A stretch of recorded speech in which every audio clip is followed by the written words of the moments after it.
22 million black victims of Americanism are waking up, and they're gaining a new political consciousness, becoming politically mature. And as they develop this political maturity, they're able to see the recent trends in these political elections. Any minority that has a block of votes that stick together is in a strategic position. Either way you go, that's who gets it.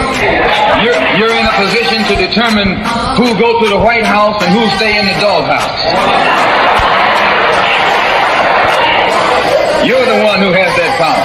You and I have never seen democracy. All we've seen is hypocrisy.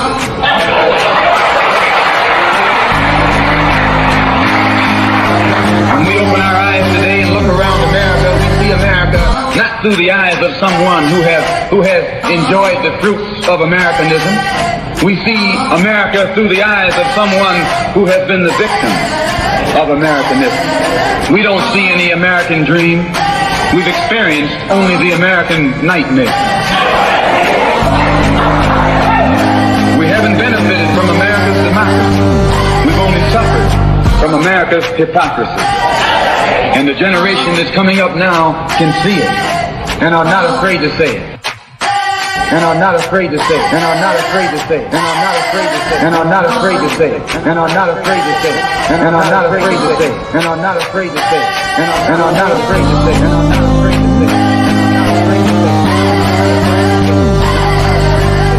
And are not afraid to say it. And are not afraid to say it. Welcome, welcome, welcome. You are tuned into Black Westchester Presents the People Before Politics radio show, episode 302. We're on every Sunday 6 to 8, streaming live on Facebook and YouTube these days. Shout out to DJ Cruz and the In the Mix crew where we started out. I tell you what, days like this where it is hot, I miss the studio. There definitely was a lot of stuff going on there. I am joined with my co-host, Dr. Bob, Robert Baskerville. Stop there. Brooklyn Bob. There you go. The Brooklyn Bob. Brooklyn. Now, so for those who may have seen the promotion up before the show, we have on New York City mayoral candidate Shaun Donavon. He'll be the second of the New York City mayoral candidates we'll be interviewing. He'll be on at 7. We had if you missed it, we had Eric Adams was still trying to lock down Mayoral and a few others real quick before the primary.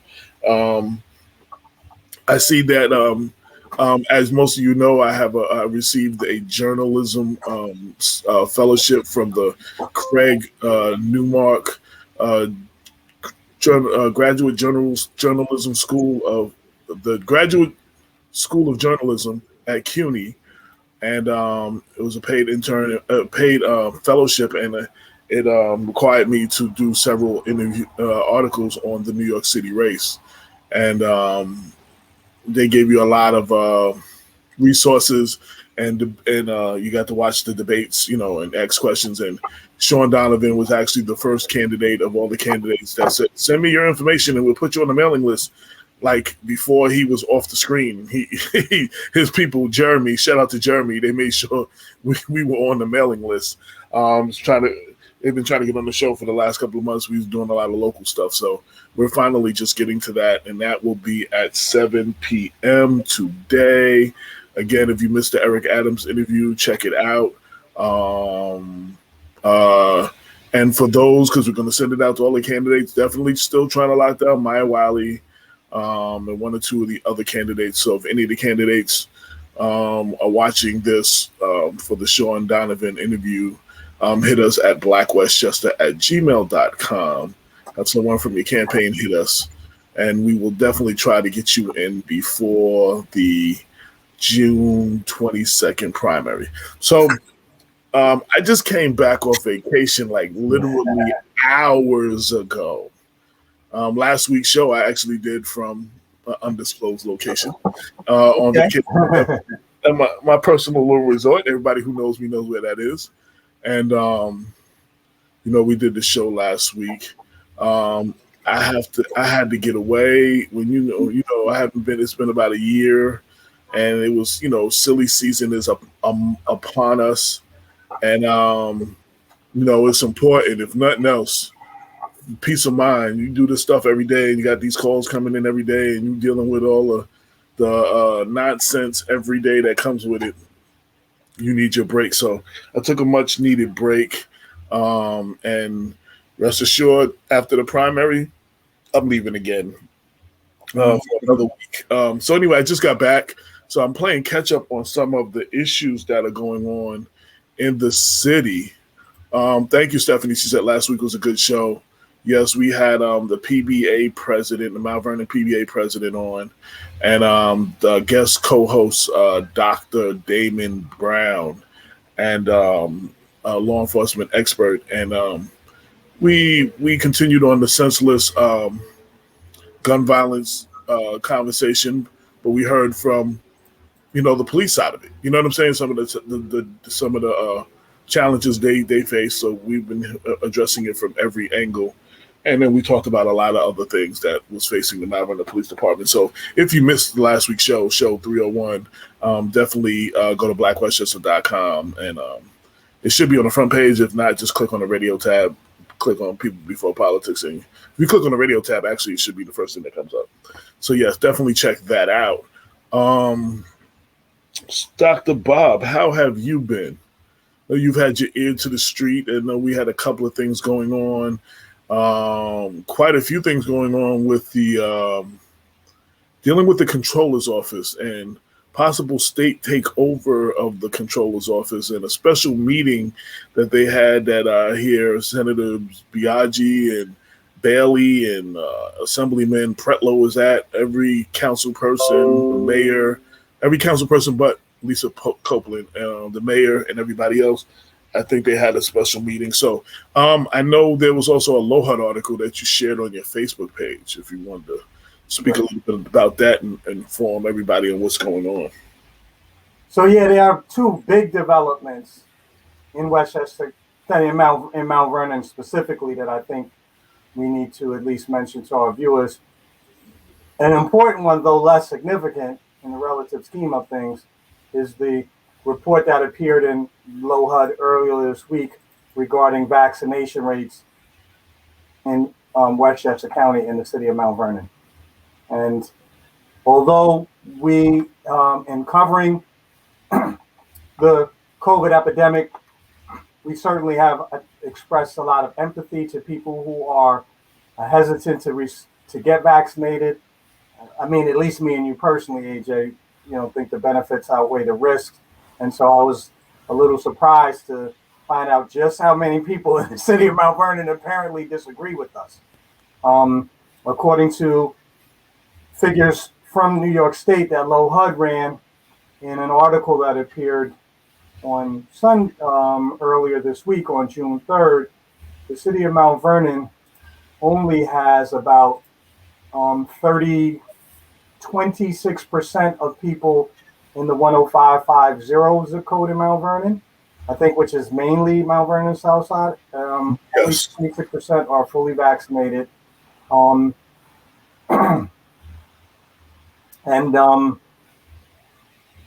So we're lagging considerably behind. And as you know, there's a nationwide conversation going on about the risk that those segments of our population that have not been vaccinated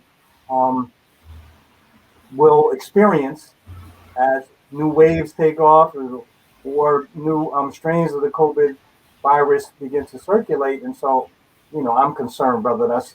I'm concerned about the well-being of the city of Mount Vernon, our ability to recover if we don't have more people getting vaccinated. So I'd urge people to, give it some consideration, and please get vaccinated.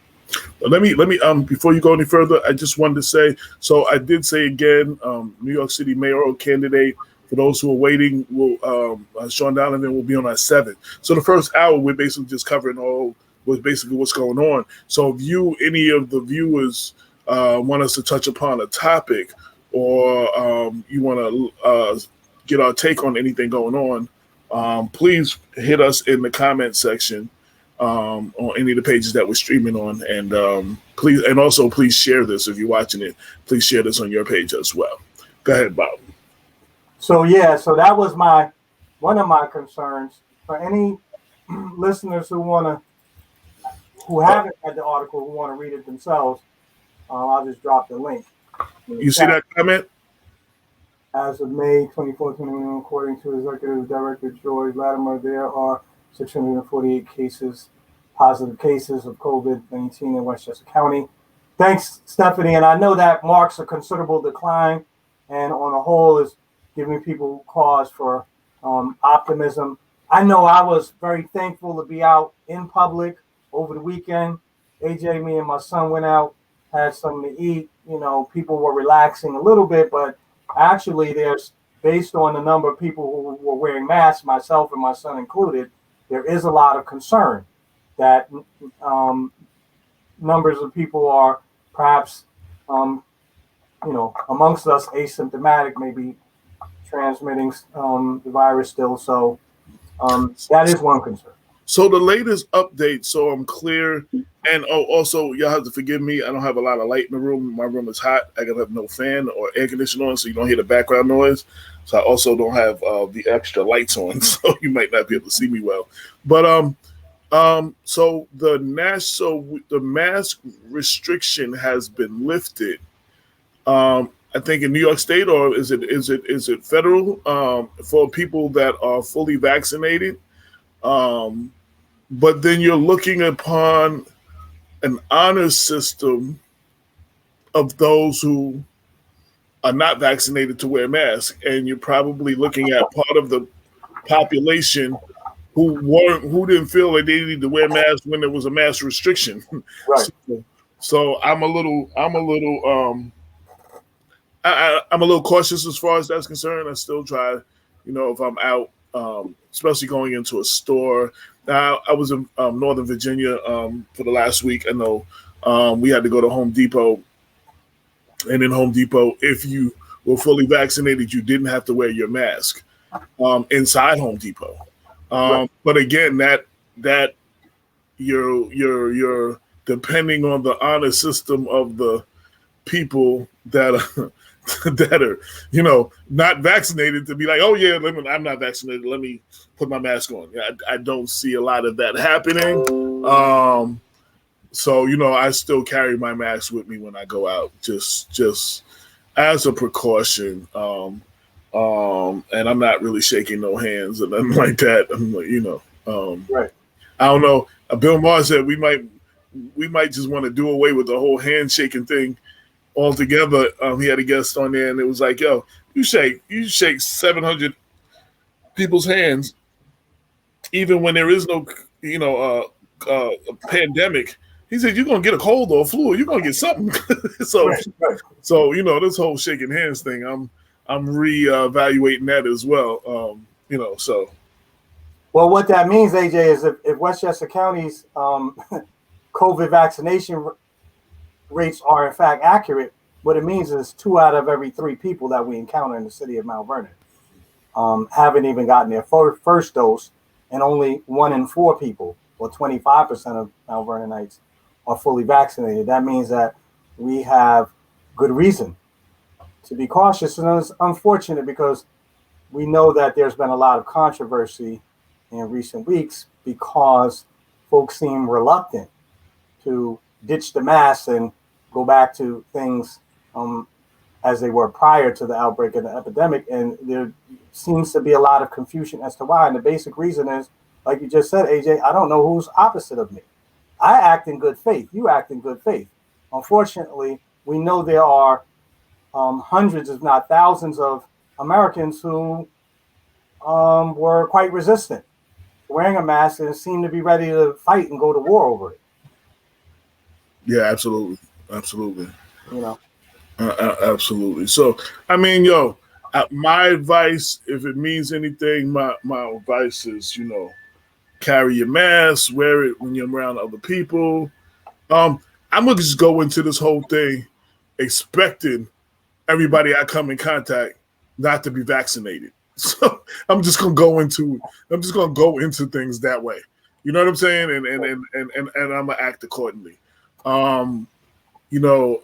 There's still, skepticism about getting the vaccination.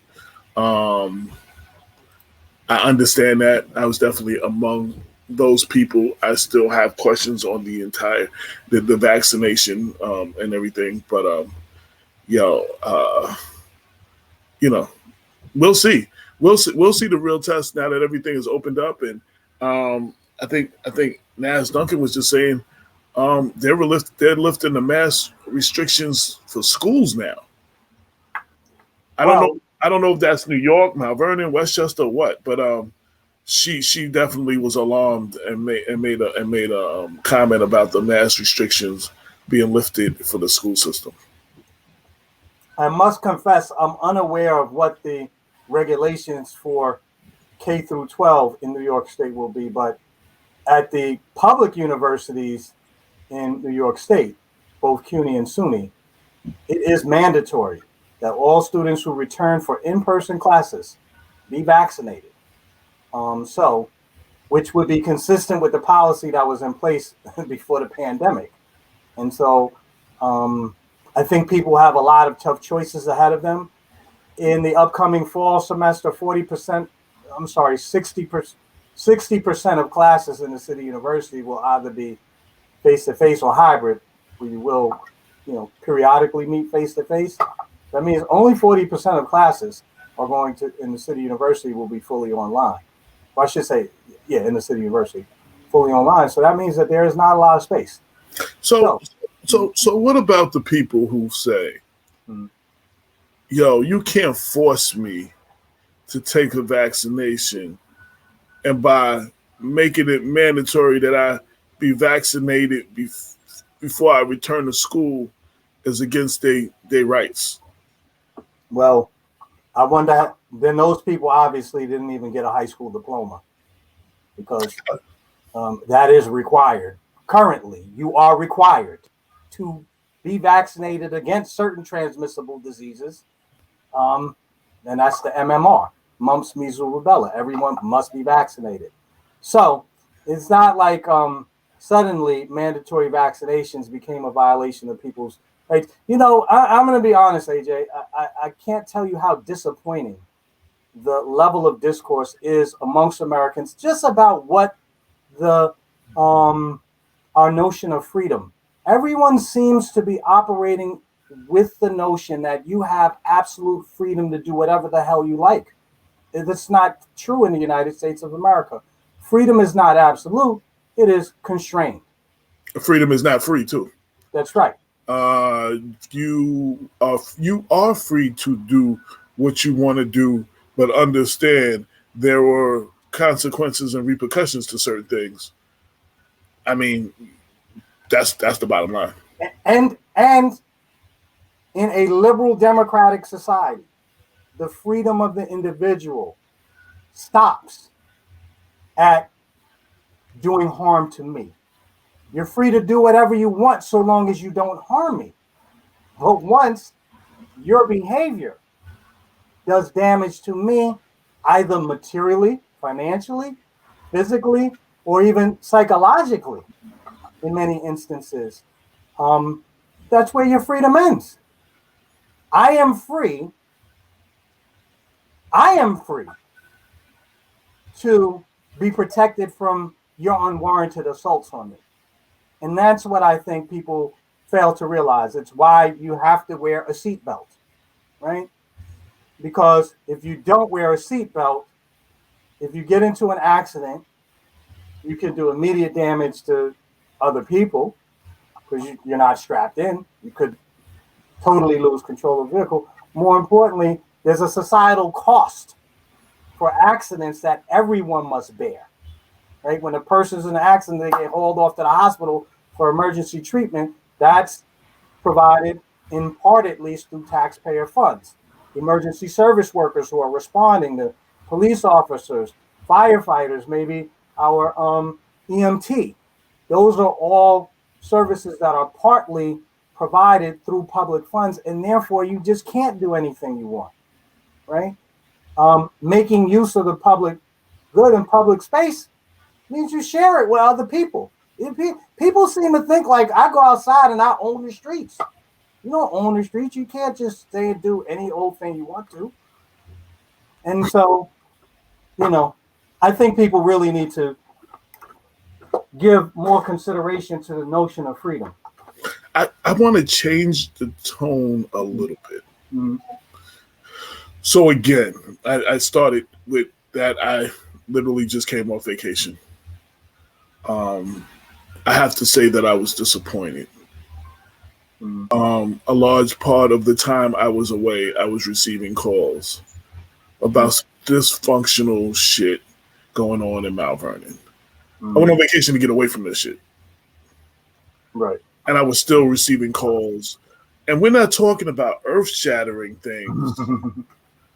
We're talking about whether it's a misunderstanding or not. One organization, Save Mount Vernon, had a candidate forum, and one of the candidates who's a board member may or may not insinuated that the equipment may have been the libraries and not the individual that was using it.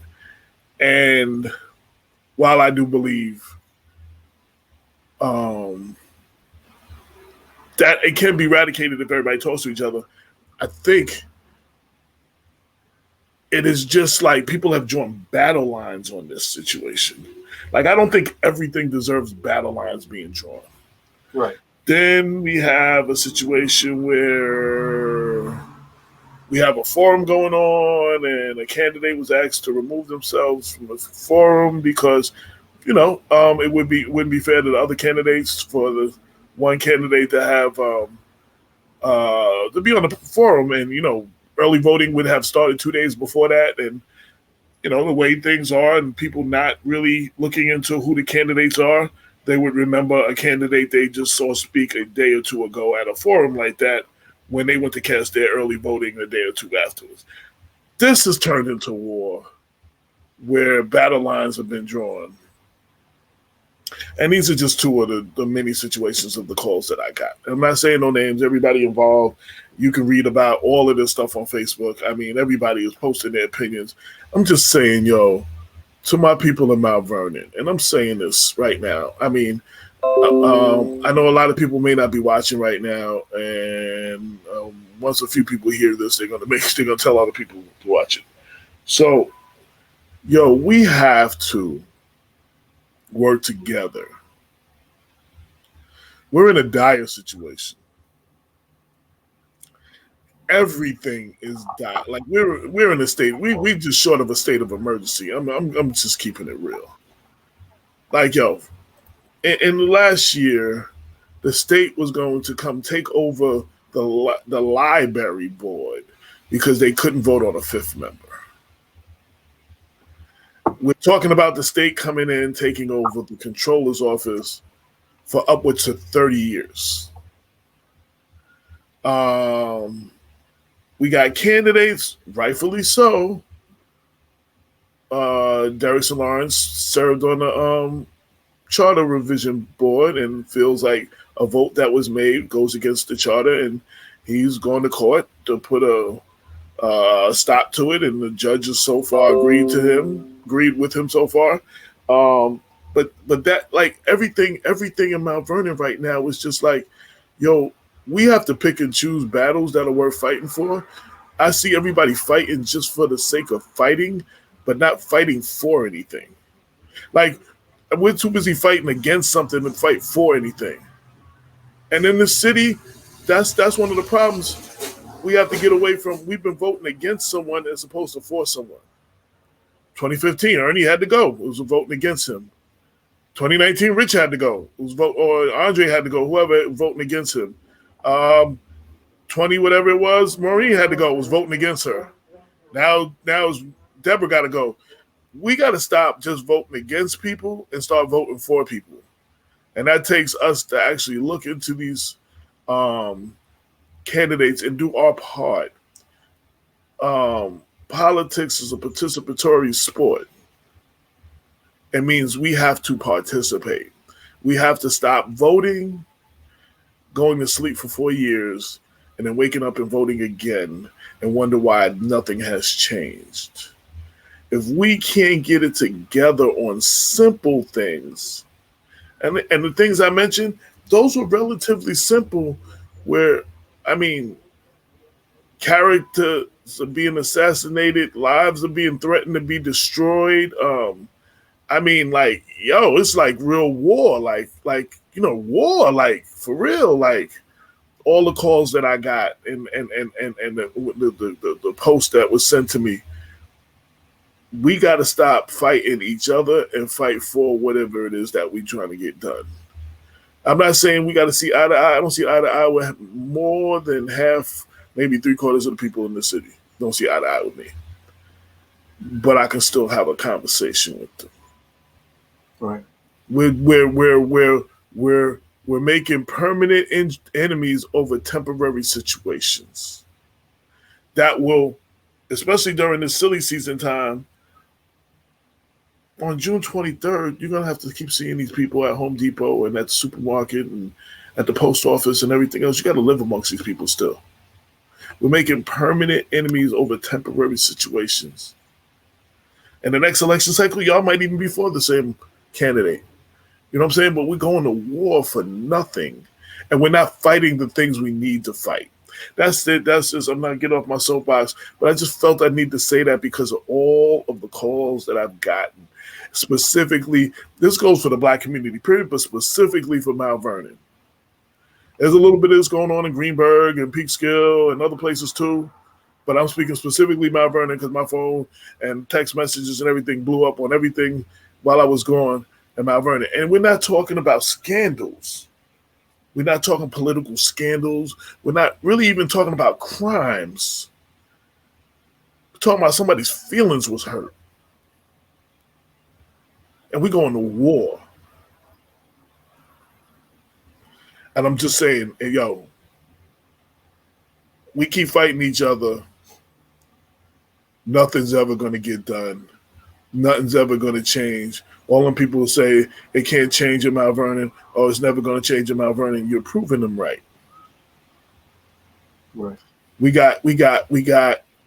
I said during the senseless violence joints we were doing, you can't expect the kids to stop gang banging in the street when our adults is gang banging in City Hall. Political gang banging, political decapitation, out to destroy each other.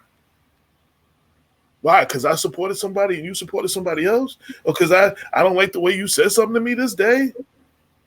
Or I like this person more than I like that person? Like, yo, keep it real. Like, yo, I'm tired of the bullshit. Like, real talk. And until y'all step up, all of y'all that got something to complain about and do something about what's wrong, you the problem too. I just had to.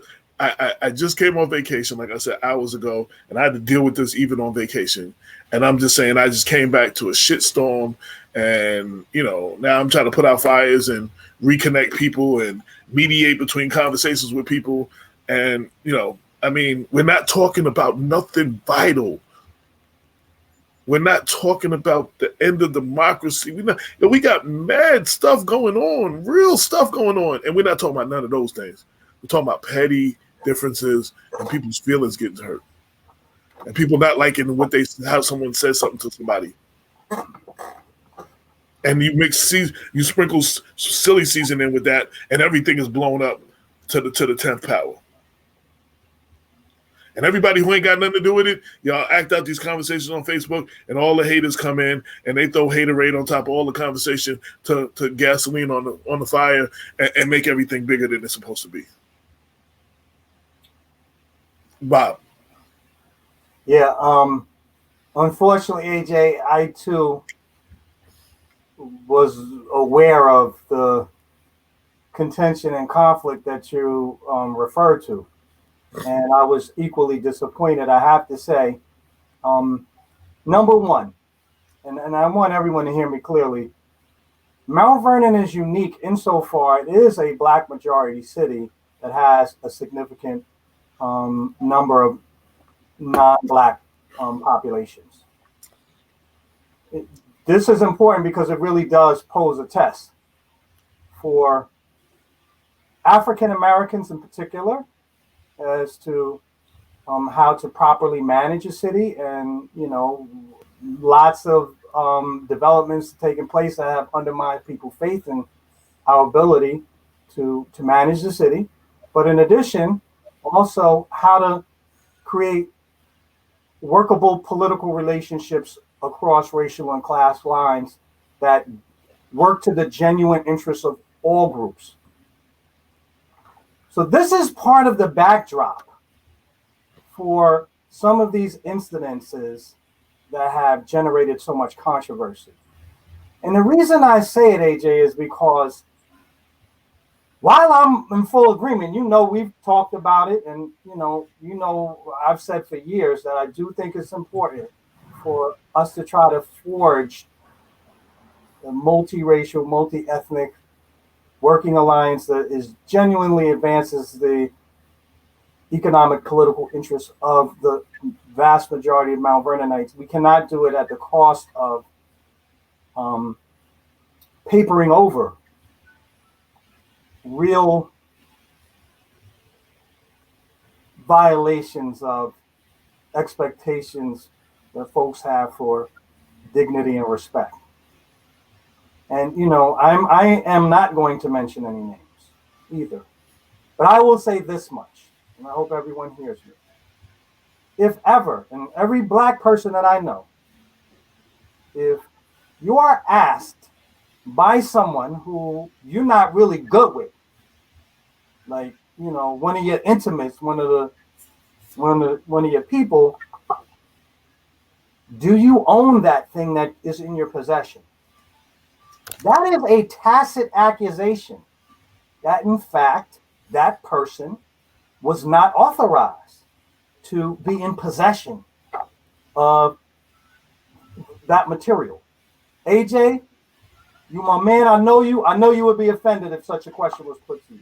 You know me, I would be offended if such a question was put to me. I don't know anyone who would not be offended by a question that casts doubt onto whether or not they actually legitimately own what they own. In other words, you're being accused of stealing something. And I mention this explicitly in those terms, and I know it may not have been intended that way, AJ, but we do interpretation. Whenever we get messages, we're interpreting those things. And we interpret them based on our personal and collective experience.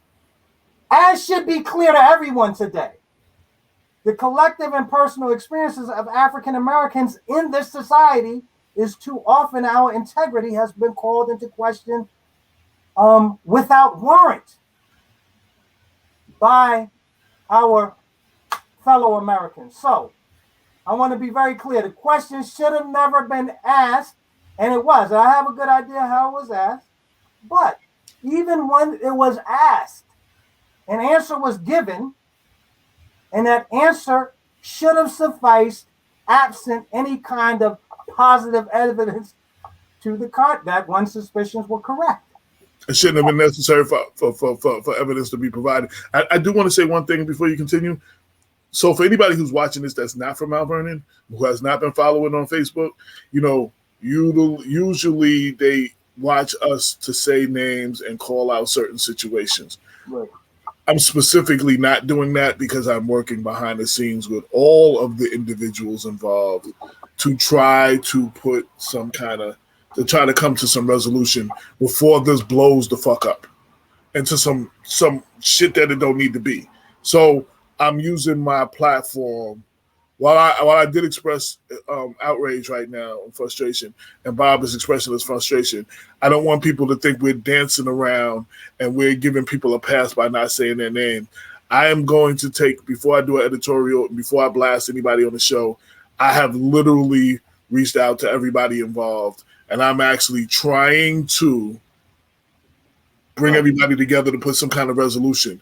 Now, if it don't happen, you will have way more than you want to know about it because I will spell everything out in the editorial and I will talk about it on the show. But I'm trying this approach this time since I do have I don't know the respect of everyone involved. I don't know if that's the right word, but I got everybody's ear. And everybody is letting me know how they feel. So, you know what I'm saying? So I'm taking the opportunity to kind of bridge the gap a little bit. Shout out to Nas Duncan, who said, you can gladly say my name. So, yes, she would be one of the parties involved that I've been talking to. But you know, I would like to just, I'm going to try this approach. I'm gonna try to, while I'm talking to people behind the scenes on this one, because again, this is not something serious. This is not. We're not talking about police corruption, governmental corruption. We're not talking about money being stolen from the city. We're not talking about miseducation in the school, systematic racism. We're not talking about nothing earthly, earth-shattering. You understand what I'm saying? So I really don't feel the need to even elevate it any further than that. But I am working behind the scenes because all the people involved are people that are involved behind the scenes in a lot of the movement of the things that we're doing on one level or another. You understand what I'm saying? And I really do believe, and I'm going to say this, and everybody can check this out, and I'm going to try to edit this part and play, share it on social media. From talking to everybody, and this is not even in this situation, even on the political spectrum and a lot of the other controversies going on, I really, truly feel that a good number of the people, there's some people that just throw shit against the wall just to see if it'll stick. We know the names of those. We don't even have to bring their names up. They just want to cause issues where there's no issues, and we have those. But taking that out, they're the minority. The majority of the people, the betterment of Mount Vernon is a priority to them. It's just that they all have a different opinion and aspect on how it should be done. You understand? A different approach, a different way. And just because your way is not my way, one does not make you right or wrong. It doesn't make me right or wrong. And Bob can speak to this part on a historical level. In every great movement, it was the collaborations of ideas from people who thought differently and had different approaches to shit that moved every great movement that we've ever had as a people. Am I right about that, Bob? Is that right? Yeah, no, you're absolutely right, AJ. And I think we have to. I've been heartened by. Oh well, let me just answer. Nas said it has gone too far. No, the race card has been played. Please, yeah, Nas, I know, and again, I'm not because and you've already been told that I'm trying to get the people together. So, and I understand that.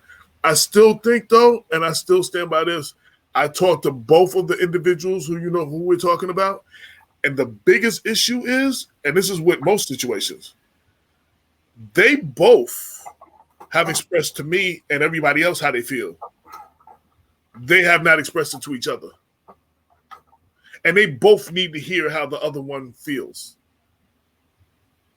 Now, if they just have excuse my language, a fuck you conversation and don't speak from that point, then they don't speak from that point. But you know what I'm saying?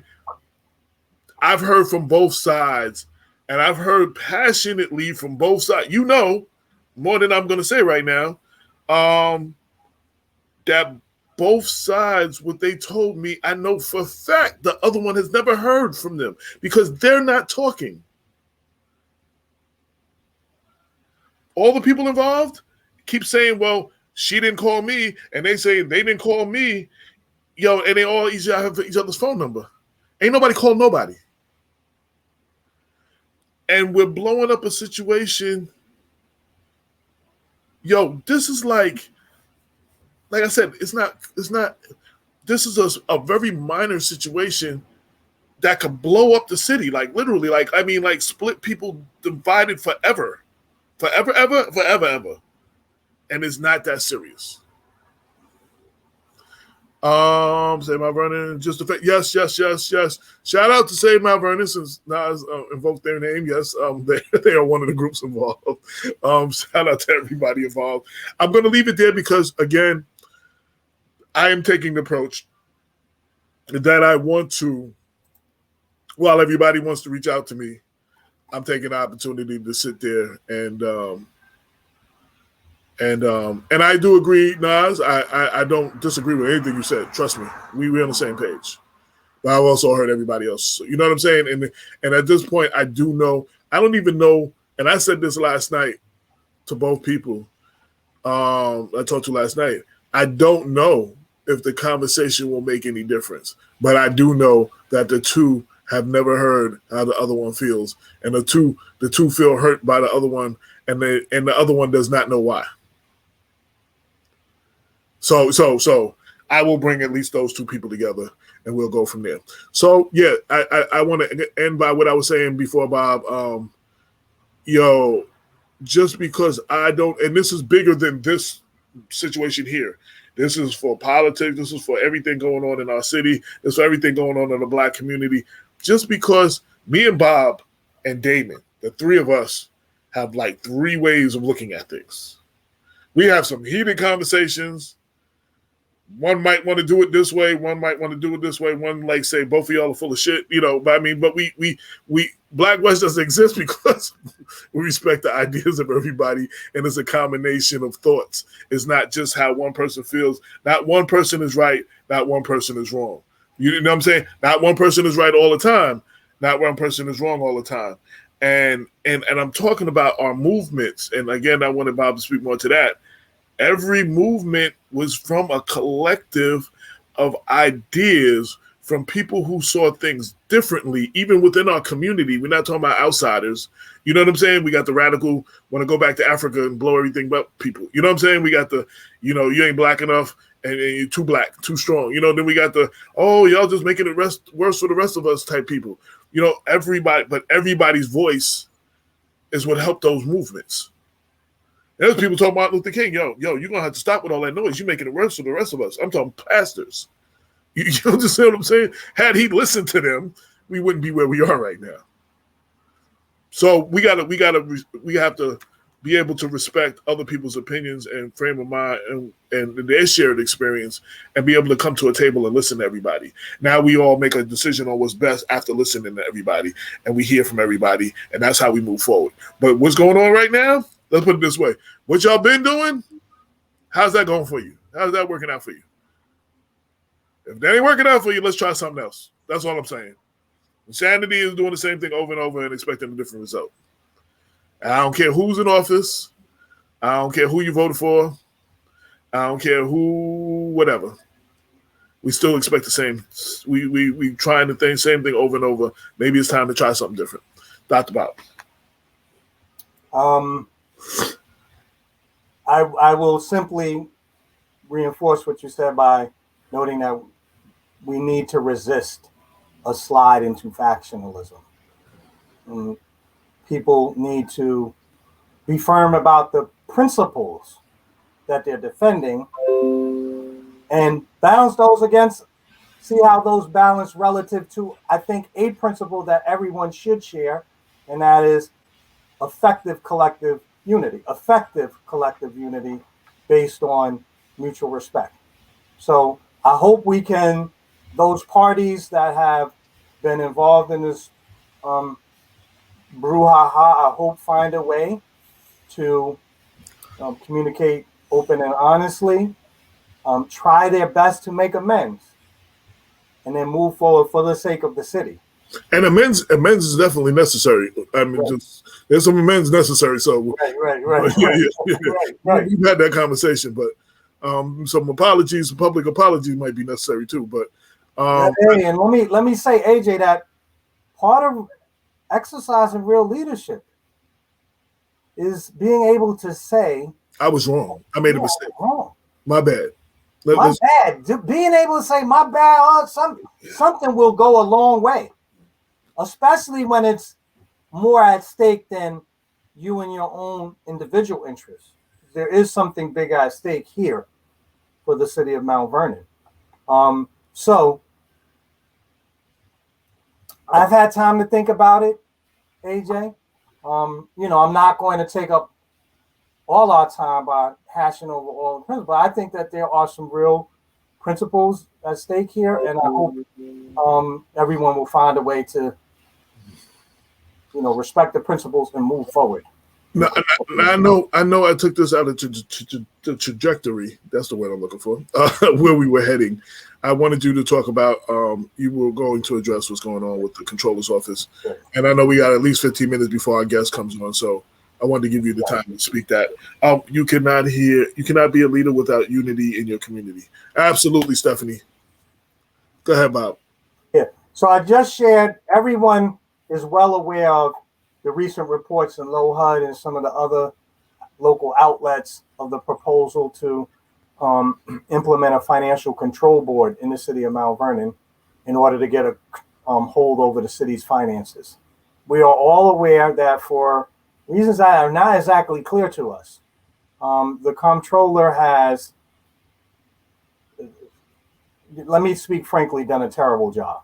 That's my assessment. A terrible job, and has been delinquent at this point with respect to her duties. So the city does find itself in a real financial crisis.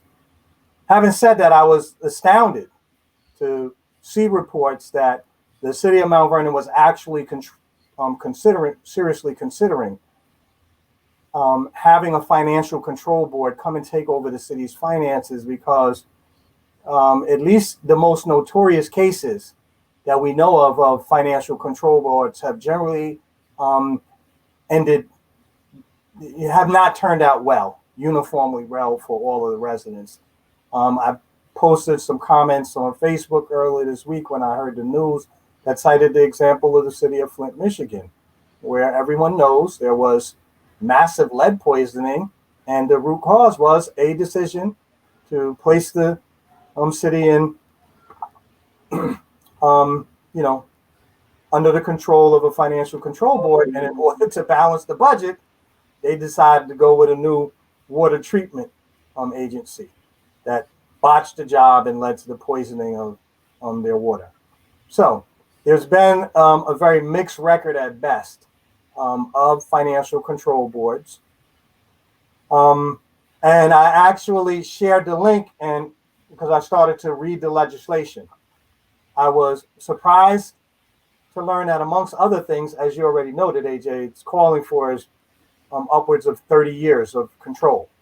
Yeah, I even heard about that from my pastor this morning as I went to go get communion. His concerns about that. As I looked at the legislation, there were other provisions that I found rather concerning. One that I found concerning, and this may be standard language for this kind of legislation, but the language really would, I think, totally redraw the lines of political authority in the city of Mount Vernon in ways, in fact, that raise very troubling separation of power questions, to take it back to deep constitutional principles. Specifically, provisions that I saw that I found disturbing were, number one, one provision which would give the Financial Control Board the authority to invest the city's sinking fund in whatever vehicles it deemed financially viable. We don't know how much money is in the sinking fund of the city right now, right? The reserve fund, the rainy day fund, but it could be upwards of several $1 million. And it seems, and it gives the Financial Control Board almost unchecked authority to do with the money in the sinking fund, which it will. I'm not particularly worried. As a practical matter, I would imagine that they'd invest it in viable financial investments, but that level of control is eye-opening. In addition to that, can I just say, most of those times when they find things to cut, there are things and services that we vitally need that they don't feel we need to be spending money on. So you might want, the people that were listening to all of this might want to consider that there are services that those would be the first things to be cut. Right, as a general matter. Of the fat. Yeah, so go ahead. Right, like you said, AJ, you caught it, the trimming of the fat. we're the fat. Social services are the fat that financial control boards generally seek to get rid of first. And the way this legislation is written, it gives them almost unchecked powers on this. Another provision of the proposed legislation would allow the Financial Control Board to impose essentially a financial plan if it deemed unacceptable the the budgets that are proposed by the representatives of the city proper. So it's a very short time span. I think it's about 2 weeks, if I'm not mistaken. Another provision, which I find disturbing, is that this proposed legislation explicitly names the mayor as the city official who prepares the budget that is going to be forwarded to the Financial Control Board for consideration. Now, I must confess, everyone, Mount Vernon budgetary process is so Byzantine, so complex that I don't always fully understand it. But my sense is that as it now stands, there is input in the formulation of the budget, both from the city council, the mayor's office, the controller, and the board of estimate. The provisions of the legislation as currently written would effectively undo that. There is no mention of the role of either the city council or the board of estimate in the preparation of the budget that is going to be submitted to this Financial Control Board, and that is unacceptable. I want to say very clearly, everyone, the nub of the issue is that this Financial Control Board would effectively cede democratic control over the city and over the city's budgetary priorities to foreign interests. One provision, and the provision, and it allows bondholders some sort of say, a formal say in the actual approval of the budget. And finally, everyone, this Financial Control Board would consist of 9 board members, 7 of which would be appointed by the governor. Let me say this. Time out. So Sandy Barnaby wanted to know what city.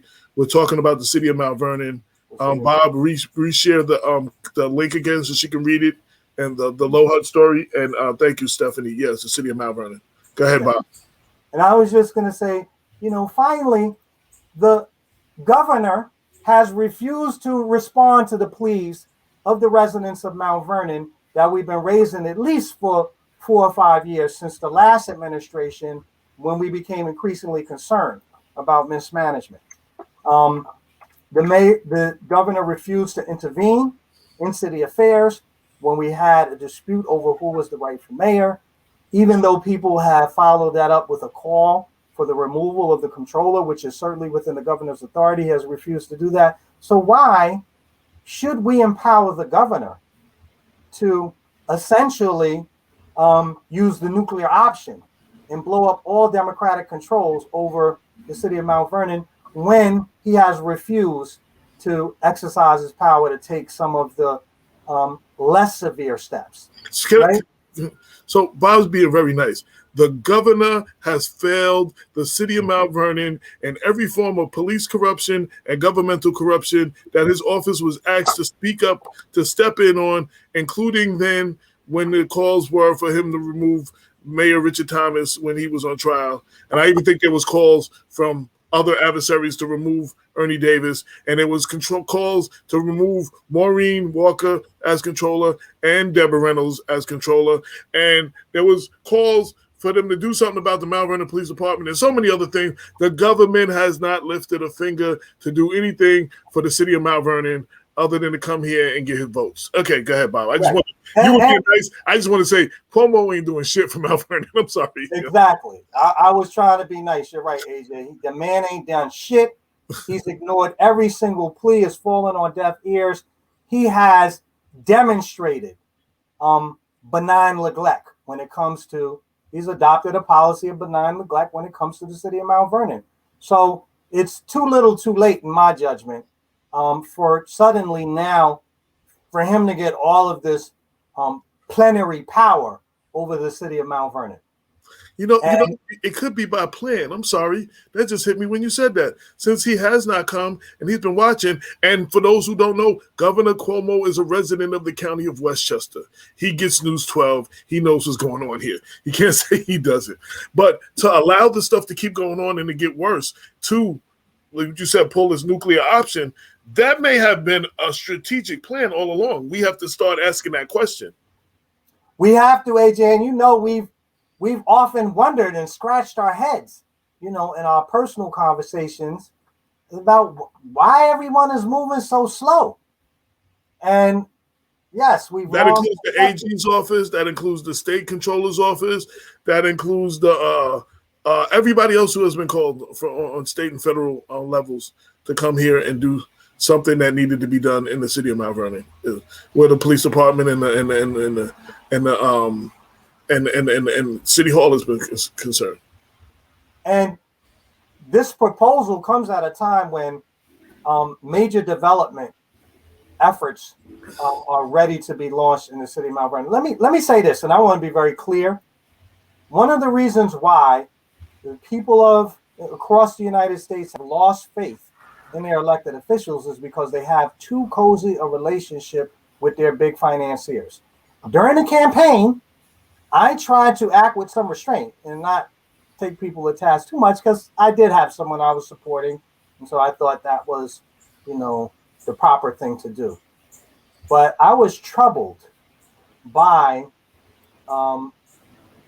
Mayor Shaun Patterson Howard's relationship with her biggest financier, Michael Jeweler guy, and it caused me to look very closely at campaign contributions, and his name was once again mentioned this week in relationship to another story about the Mount Vernon West development, and it was noted that Michael, whoever, the jeweler, gave nearly $25,000 to Mayor Patterson Howard's campaign office, which is pretty considerable for this story. I'm going to ask you to give last thoughts on that, as our guest for the evening has shown up, and I want to definitely give him his time so we can move forward. So, wrap up whatever you want to say. And we're gonna continue this conversation. Also, check us out tomorrow on WVOX for the Black Westchester Powwow between 11 a.m. and 12 noon. We'll probably continue this conversation there. Go ahead. Yeah, there are a couple of meetings tomorrow, city council meetings tomorrow at 7 p.m. and Tuesday. I'd urge residents to sign up on the speakers list, review the articles that are available, take a look at the legislation, and sign up for the speakers list and express any concerns or your views on this, whether it be in support or opposition. That's all I have to say. Again, check us out tomorrow. You are tuned into Black Westchester, People Before Politics. We're on 6 to 8 every Sunday. Matter of fact, I got a little clip that says a little better than that. Let me play my clip, and then we're going to go into the next. You are now tuned into the People Before Politics radio show, brought to you by the good folks at Black Westchester. Black Westchester. Black Westchester. Black Westchester. Check the newspaper. Black Westchester. Black Westchester. Black Westchester. Check the newspaper. Real talk for the community since 2014.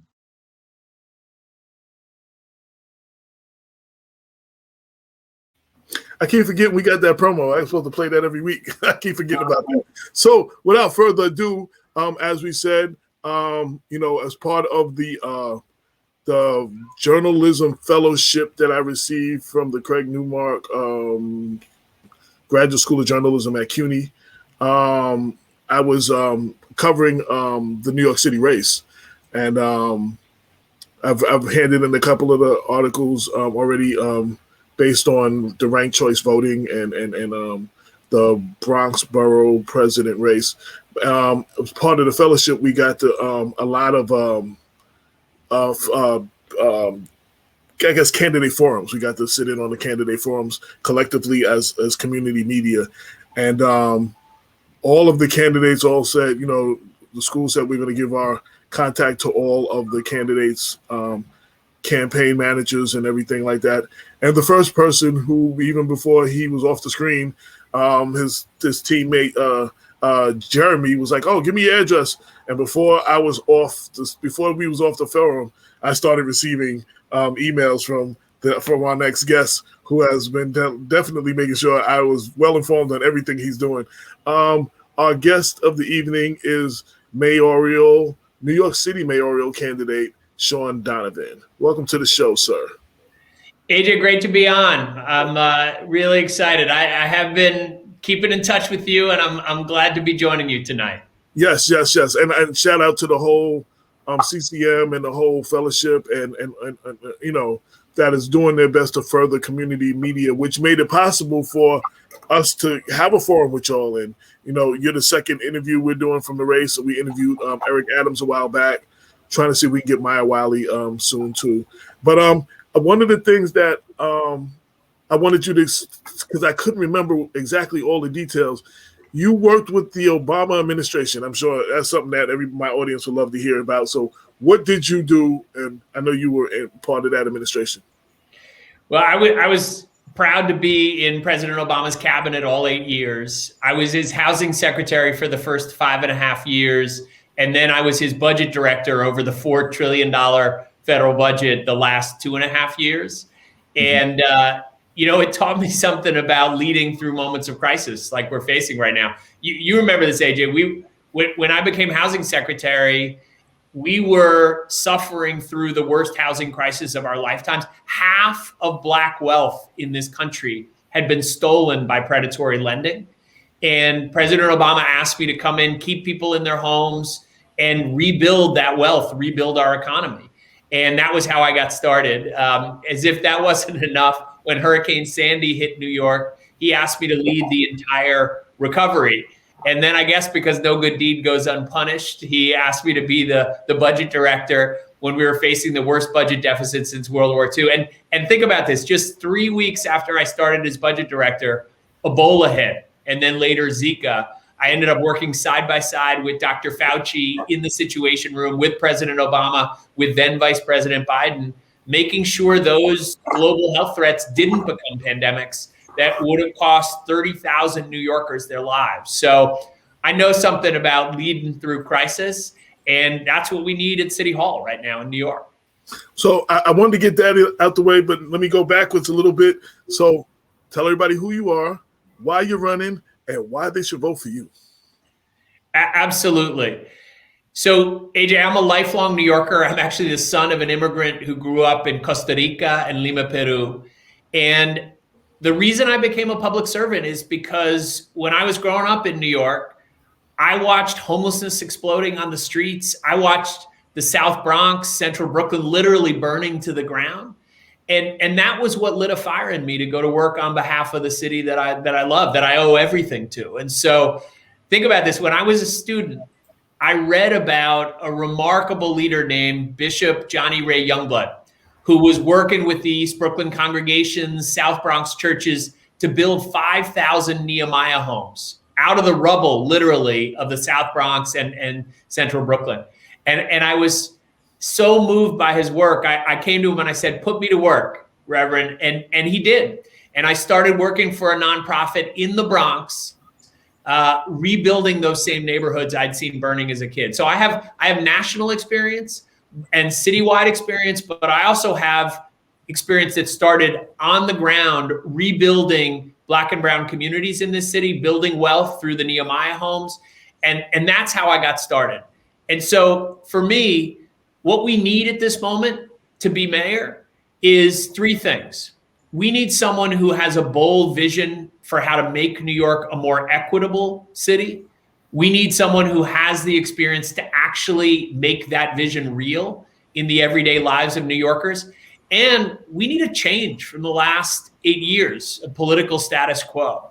Other candidates have had their chance these last 8 years to make real progress on equity. And we need somebody who's going to take the city in a new and better direction. That's what I'm ready to do as mayor, and that's why I'm running. Bob. So welcome, Mr. Donavon. It's a pleasure to have you on air. So real quick, so yes, you know me, AJ Woodson, my partner Damon K. Jones. We started this together. We have two co-hosts, Dr. Bob, and shout out to Lorraine Lopez. Damon and Lorraine are not here today, so I definitely wanted to make sure I give them their shout outs. Go ahead, Bob. Yes. So it's a pleasure to have someone with such a wealth of experience on the show. You know, I must say that given your extensive experience, no one could ever accuse you of not having the technocratic chops that are required to make one of the world's largest economies, you know, municipalities function properly. I included in the chat bar a link to your nearly 200-page plan. So there's a lot of details here. Obviously, we can't wade through all of them right now, but I was curious. I see that you have high up on your list of policy objectives, policies that are going to promote greater racial equity in the city. And I'm curious to know, you know, exactly what are some of the details of that proposal, because if anything, the COVID epidemic has made it very obvious to everyone that these are very deep, entrenched inequities, and that we're going to have to do something to mitigate them if we, you know, are going to have some resilience as a society. Yeah. Well, Bob, let me just start off by saying you're absolutely right that COVID has exposed those inequities, but the truth is that those who are most vulnerable before a crisis hits are always hurt the worst by it, right? Katrina, Sandy, the mortgage crisis. And so I'm outraged by what we've seen with COVID, but I'm not surprised. And the other thing I would say, Bob, is, you know, this work is part of me. Literally 30 years ago this week, I sat down and had dinner with John Lewis, and the next morning set off to retrace the route of the Freedom Rides on the 30th anniversary. Right now, literally as we're talking tonight, is the 60th anniversary of the Freedom Rides from Washington, D.C. through the South. And so this work on racial equity is part of me. It's something I've been doing for my entire career. It's one of the reasons I went into housing to begin with. And it is absolutely, you're absolutely right. It's at the core of the work that I want to do as mayor. And here's the thing, Bob. You can predict the life chances of a child, even their life expectancy, by the zip code they grow up in. And that is wrong. We have to end that in the city. And while equity is a part of every one of my policies, here are three key things that I would do as mayor. First, I would make sure your zip code doesn't determine your destiny. And I would do that through what I call 15-minute neighborhoods. So what's a 15-minute neighborhood?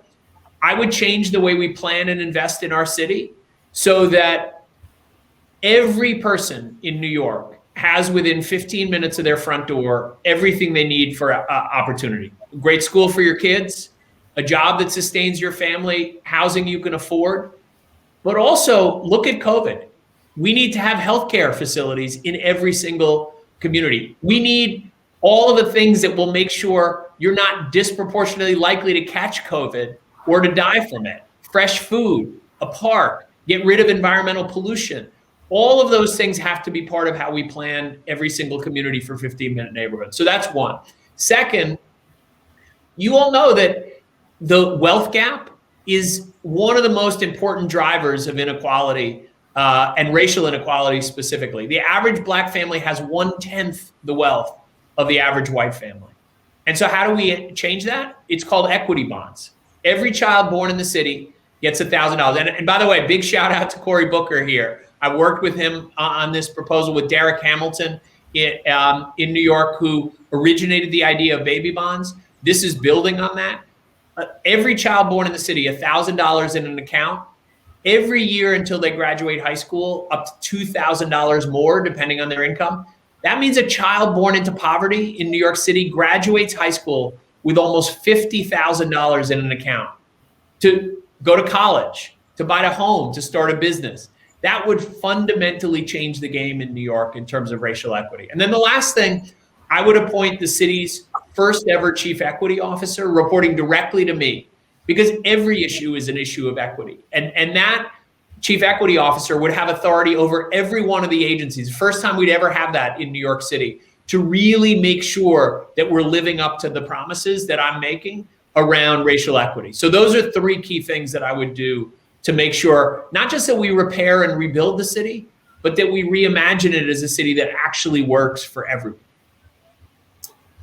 So let me clarify, Shaun, because I want to be sure that our audience gets the gist of the proposal. It isn't that the equity bonds are exclusively for African Americans, but rather it's a kind of means tested kind of approach based on income. So everyone's going to get at least a minimum of $1,000 a year in the form of a bond. But if you find yourself from one of the, on the lower segment of the economic ladder, you'll get more, which invariably means that African Americans are going to disproportionately benefit, because we are disproportionately on the lower end of the economic totem pole, along with others. That's correct. And again, let's be clear about how disproportionate it is. Typical Black family, 1/10 the wealth of the typical white family. So this would fundamentally go at what I think is the most intense driver of inequality in the city. And look, this is the lesson I learned starting work on the Nehemiah homes 30 years ago. Almost all the folks who moved into those Nehemiah homes came directly out of public housing, built wealth. The Black families, brown families in Brownsville, in East New York, in the South Bronx. Today, you go back 30 years later, owning that home has fundamentally changed that couple's life, their children's life, their grandchildren's life. We talk a lot about displacement and gentrification in the city. Black and brown folks being pushed out. Home ownership and wealth building is one powerful tool to make sure that people can not only stay in New York, but actually find opportunity. And that's why I want to focus on it. You talk about gentrification. We're facing a lot of that here in Westchester County. Possibility of that in the city of Mount Vernon, which borders the Bronx, which is where I live. I know in Greenburgh, they're redoing some the apartments, and they're relocating the seniors, and they said they will get first choice to come back. And the percentage of Section 8, the percentage they pay now of their rent with the Section 8 voucher, they will pay then. But the percentage of $900 as opposed to $1,900, I'm just making up figures, is a great big difference. So even though you're giving them first crack, you said we're not displacing them, you're outpricing them, which is the very definition of displacement. We have a lot of those topics going on right now, even here in Westchester. AJ, not only do you have them happening right now, this has been a fight in Westchester that I took on. I don't know if you remember this. When I started as HUD secretary, Rob Astorino was proposing putting all the affordable housing, all of it, basically in one Black neighborhood in Yonkers. It was crazy. And so I did something that was very unusual. I joined a lawsuit that was being brought locally to stop him doing that. And you remember Astorino actually ran for governor on this platform, said we were engaging in social engineering. Wait a second. Like, what history books are you reading? How did we create segregated Black neighborhoods in the first place? With social engineering, right? With redlining, with that whole history. And so what I did, this was the first step I took to really enforce what's called affirmatively furthering fair housing. And I also actually led with something, it's called disparate impact, which went all the way to the Supreme Court. It's a really foundational part of civil rights law. Basically what it says is you don't have to prove intentional discrimination for something to be illegal. And if you think about all of the ways that predatory lenders targeted Black and brown folks, the devastation that was done, disparate impact was a really important piece of how we do that. Here's the thing. President Biden was in Tulsa a few days ago. And at the center of his racial equity platform was those two things: affirmatively furthering fair housing and disparate impact. He revived the work that I did as HUD secretary and that was destroyed by President Trump. You remember last year when President Trump was running, he accused Joe Biden of destroying the suburbs. You remember that? That was my work as HUD secretary that he was talking about, to try to make sure that every American in Westchester, in New York City, across this country could live wherever they choose. That's the work that I've been leading on for my career. Yeah, I'm glad, because even though you're running in the city, a great portion of our audience is Westchester, and I knew of the Rob Astorino situation, and I knew that you could speak to that, and that's why I definitely, and shout out to Community Voices. Heard they pushed the investigation against Astorino's illegal affordable housing agenda. They were on the forefront of that here. So shout out to all of them as well. Love CVH. Afia Adamensa done work with on public housing, so many other things in the city. And they're real leaders in New York, in the city, across the entire state. So I'm glad you shouted them out, AJ. Absolutely. Now, I've been watching some of the debates on candidate forums, Spectrum One, and there was a few other ones, and affordable housing and homelessness, and those are the two key things here too, are among the top of everybody's concern. I know, and I'm not sure if it was you, I know one of the candidates spoke on all of the vacant hotels and properties in the city and utilizing that to increase to combat the homelessness and affordable housing. I'm not sure if that was your agenda that you spoke on. Was it? I have talked about that quite a bit, AJ. It's a real, President Obama used to say we cannot let a crisis go to waste.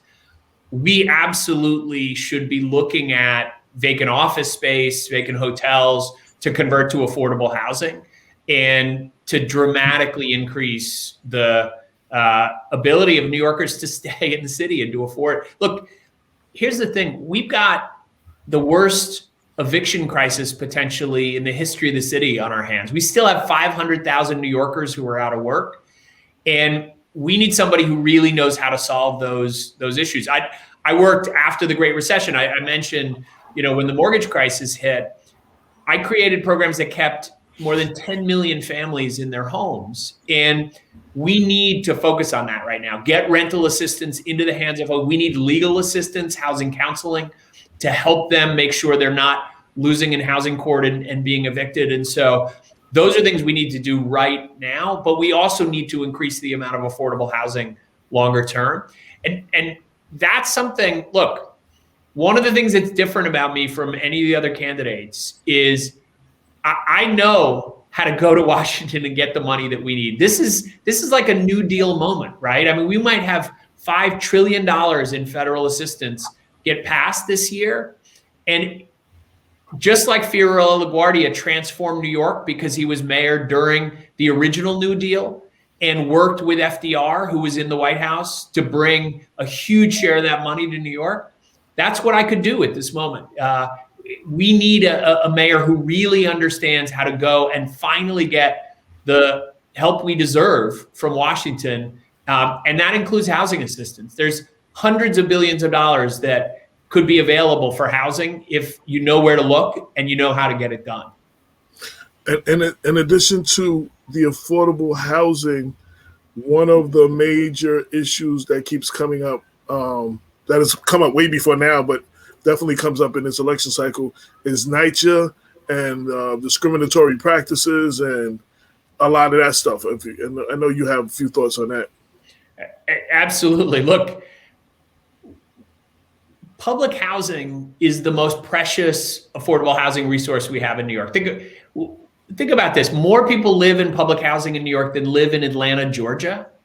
And yet we've never really had a mayor who treats public housing like the precious resource that it is. And so here's what I would do. I would put the public housing at the center of my housing plan, I would commit $2 billion a year of city capital, far more than any other candidate. And I would make sure that that was the first step in getting to $40 billion that we need to fix public housing. I think we can get more than 30 billion of that from Washington. As I said, I could unlock that better than any other candidate. But here's the other thing too, AJ. If you live in public housing, here's what happens right now. You got a leak in your shower. By the time the 15 different people who need to sign off all the way to headquarters of NYCHA right next to City Hall, by the time that happens, 6 months later, a year later, that leak has turned into asthma that's causing your kid, it turned into mold that's causing your kid asthma, right? It's broken through the ceiling downstairs and is now hurting the health and the sanity of the family downstairs. We need to fundamentally change the way we manage public housing too, so that the folks who are on site have the real authority, the knowledge, the tools to get things fixed quickly. So it's the money, but it's also the way that it's managed. It is broken right now. And look, you said earlier, Bob, I bring deep experience in how to make government actually work. And we need someone who's going to bring not just compassion, but also competence back to City Hall at this moment. We got a couple of Westchester people. Sandy Barnaby said, I wish he could help Mount Vernon. And Stephanie Slaughter said, also with the Greenberg Housing Federal residents. The question that I wanted to ask, we hear all the candidates talk about these plans to do this and how much it's going to cost and these and how much they're going to dedicate to everything. And very few times do I hear them say, how are they going to pay for it? And where's the money going to come from? Which is a good concern, because the other side is, always putting that we're spending too much money here and there, even though they give tax cuts to themselves. But, Yeah, well, AJ, I think what voters in New York should ask is who's actually walked the walk, not just talk the talk, right? People forget this after 4 years of Donald Trump. But when Barack Obama became president, we faced the worst budget deficit since World War II. By the time I finished as budget director, we'd reduced that deficit faster than any time since World War II, while still making huge investments in housing, in healthcare, in jobs. So I have a track record of being able to both invest in big things that are going to make New York stronger, more equitable, but also to be able to manage the budget side so that we can afford it. Look, part of this, I said it before, we have a huge opportunity to bring new resources from DC. This is a New Deal moment, and we need a mayor who can capture that. But the other thing is, look at all the places where we're spending money with terrible results. Let me give you one very specific example. Rikers Island. Just take a guess, Bob, AJ, how much do you think we spend per person at Rikers Island right now? Just take a guess. 50,000? A couple of $100,000? $430,000 a year per person at Rikers. Yeah, wait, I want to stop you real quick. We say that here in Westchester. I forgot what it costs to keep someone in Valhalla, but it costs a third of that to send them to the community college. Right. So I just sound like you just send like 50 people to community college. That's right. And buy them a home at the same time, right? But here's the thing. The same is true of homelessness. We're spending $3 billion a year putting a giant Band-Aid on the problem with emergency shelters and hotels when we know how to solve it, right? Think about this, under Mayor de Blasio, and this is part of why violence is getting out of control in the city. The number of people sleeping on the streets and in shelter has doubled under Mayor de Blasio. The mental health epidemic we're seeing playing out on our streets, on our subways, it's a powerful change that we need a mayor who can actually solve. When I was housing commissioner in the city, we brought the number of individuals sleeping on the street and shelter down by 30%. And when I led the strategy for President Obama, we actually reduced street and family homelessness by a quarter around the country. And I got a big shout out to Michelle Obama. We ended veteran homelessness in 80 cities, not reduced it, but ended it. And we not only saved lives, we saved money because we were investing in what's called supportive housing, right? Which combines housing with the mental health, the substance abuse services that people need. That's what breaks the cycle of incarceration, of mental health challenges. It saves lives and it saves money. Those are the kinds of things that we could actually do that would make New York a city, like I said, that works for everyone. Bob. So I want to go back to your tenure in the Obama administration, Shaun, because as you well know, it will give us some insights. Of course, the Obama administration's response to the 2008 subprime mortgage crisis was ultimately at the decision of the president. And one of the real criticisms that he's received, and that seems to have touched off the wave of populist discontent that we're living with, was clear favoritism that was shown towards the banks in terms of the quantitative easing policy that seemed to make Wall Street repair Wall Street, but left Main Street in a state of continued disrepair.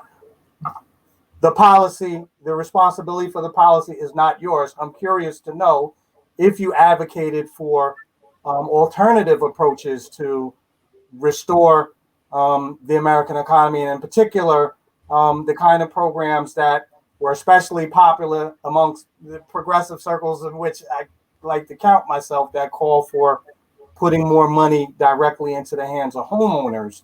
They said, what was your stance on this? What did you advocate for?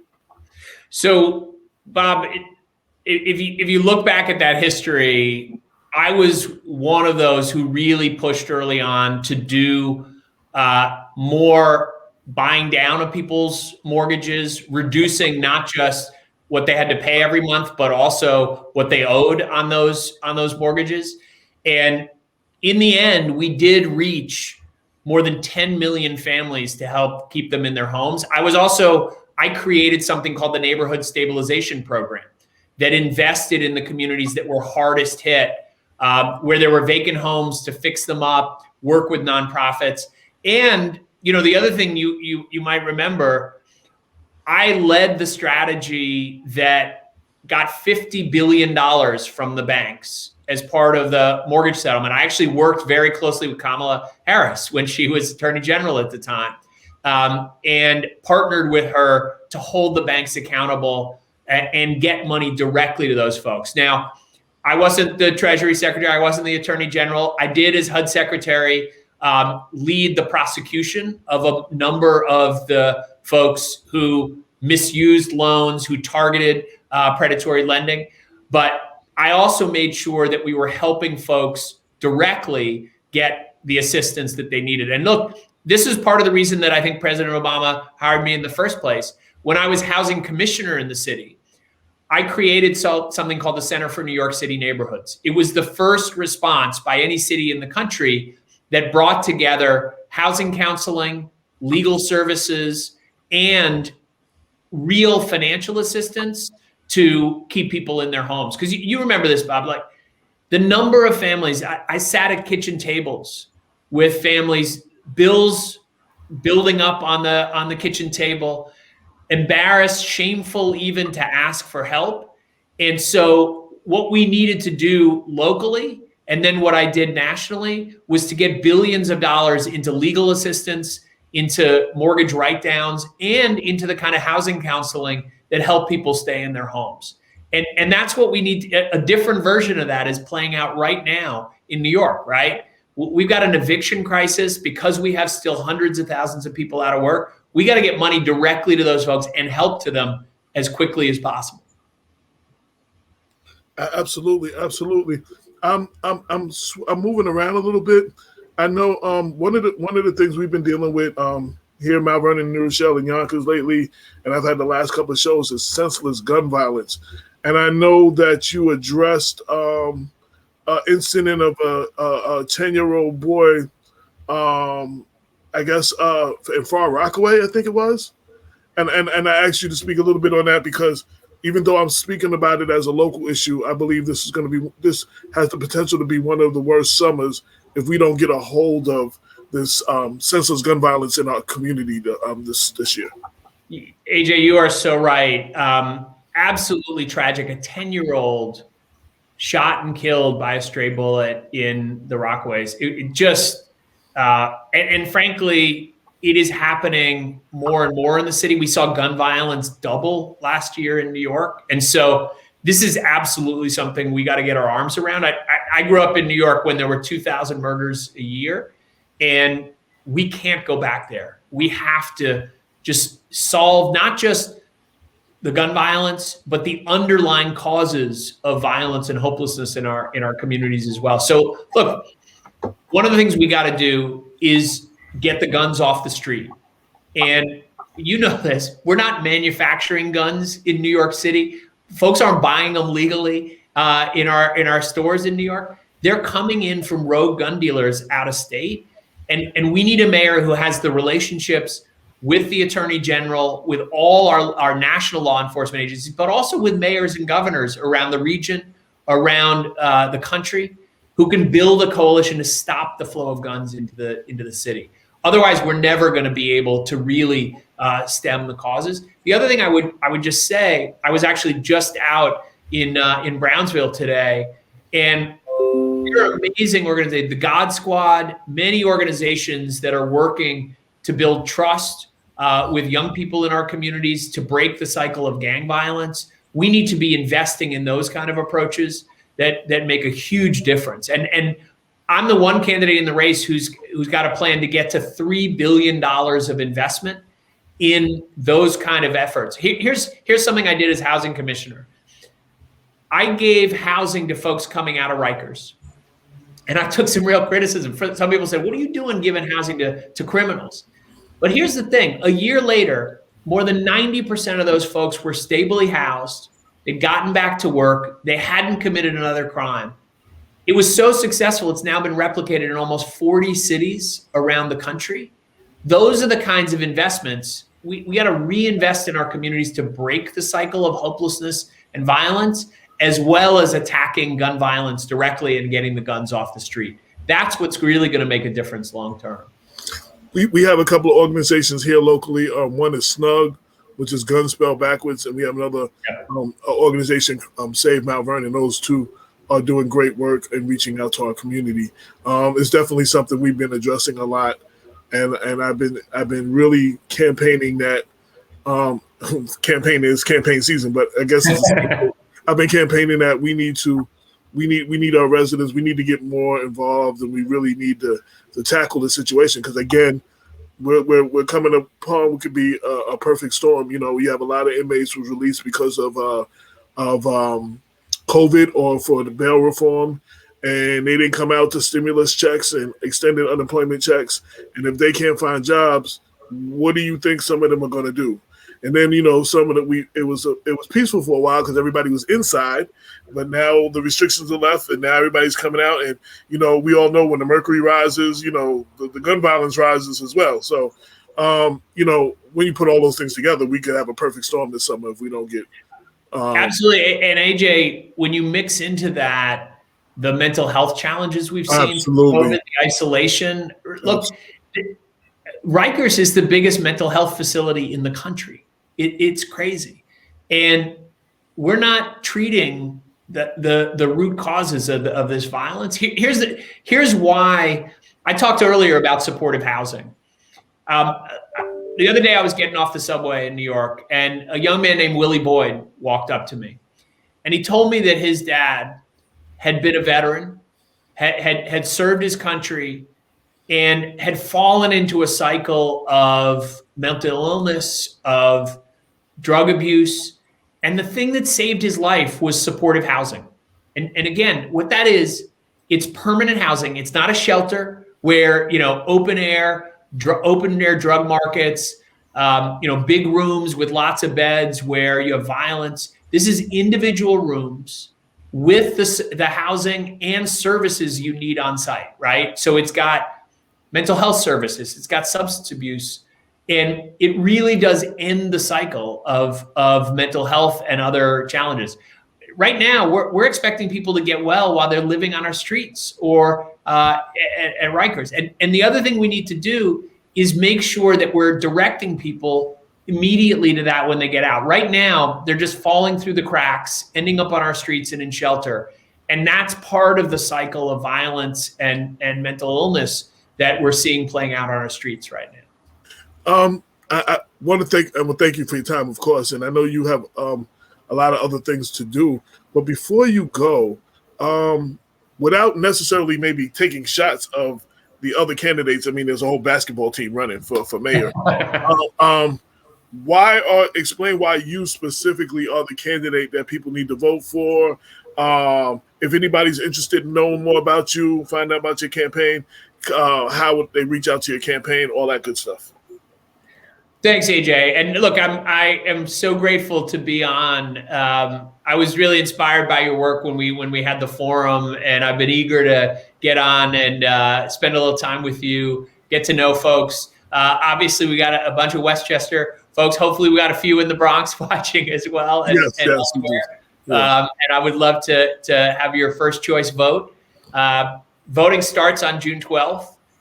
So Election Day, June 22nd, is the last day, not the first day that you should vote. So please get out. I mentioned John Lewis earlier. You know, he said the vote is precious. It is almost sacred. It's the single most powerful tool we have, nonviolent tool in a democratic society. And so I'd urge everyone, New York City resident or otherwise, to get out and vote. And look, here's why I would want to earn your support. We have a bunch of candidates who have some big, bold ideas. We have other candidates who bring experience to the table. And I'm the only candidate that actually combines those. I have the biggest, boldest ideas around equity bonds, around 15-minute neighborhoods to actually make the city more equitable.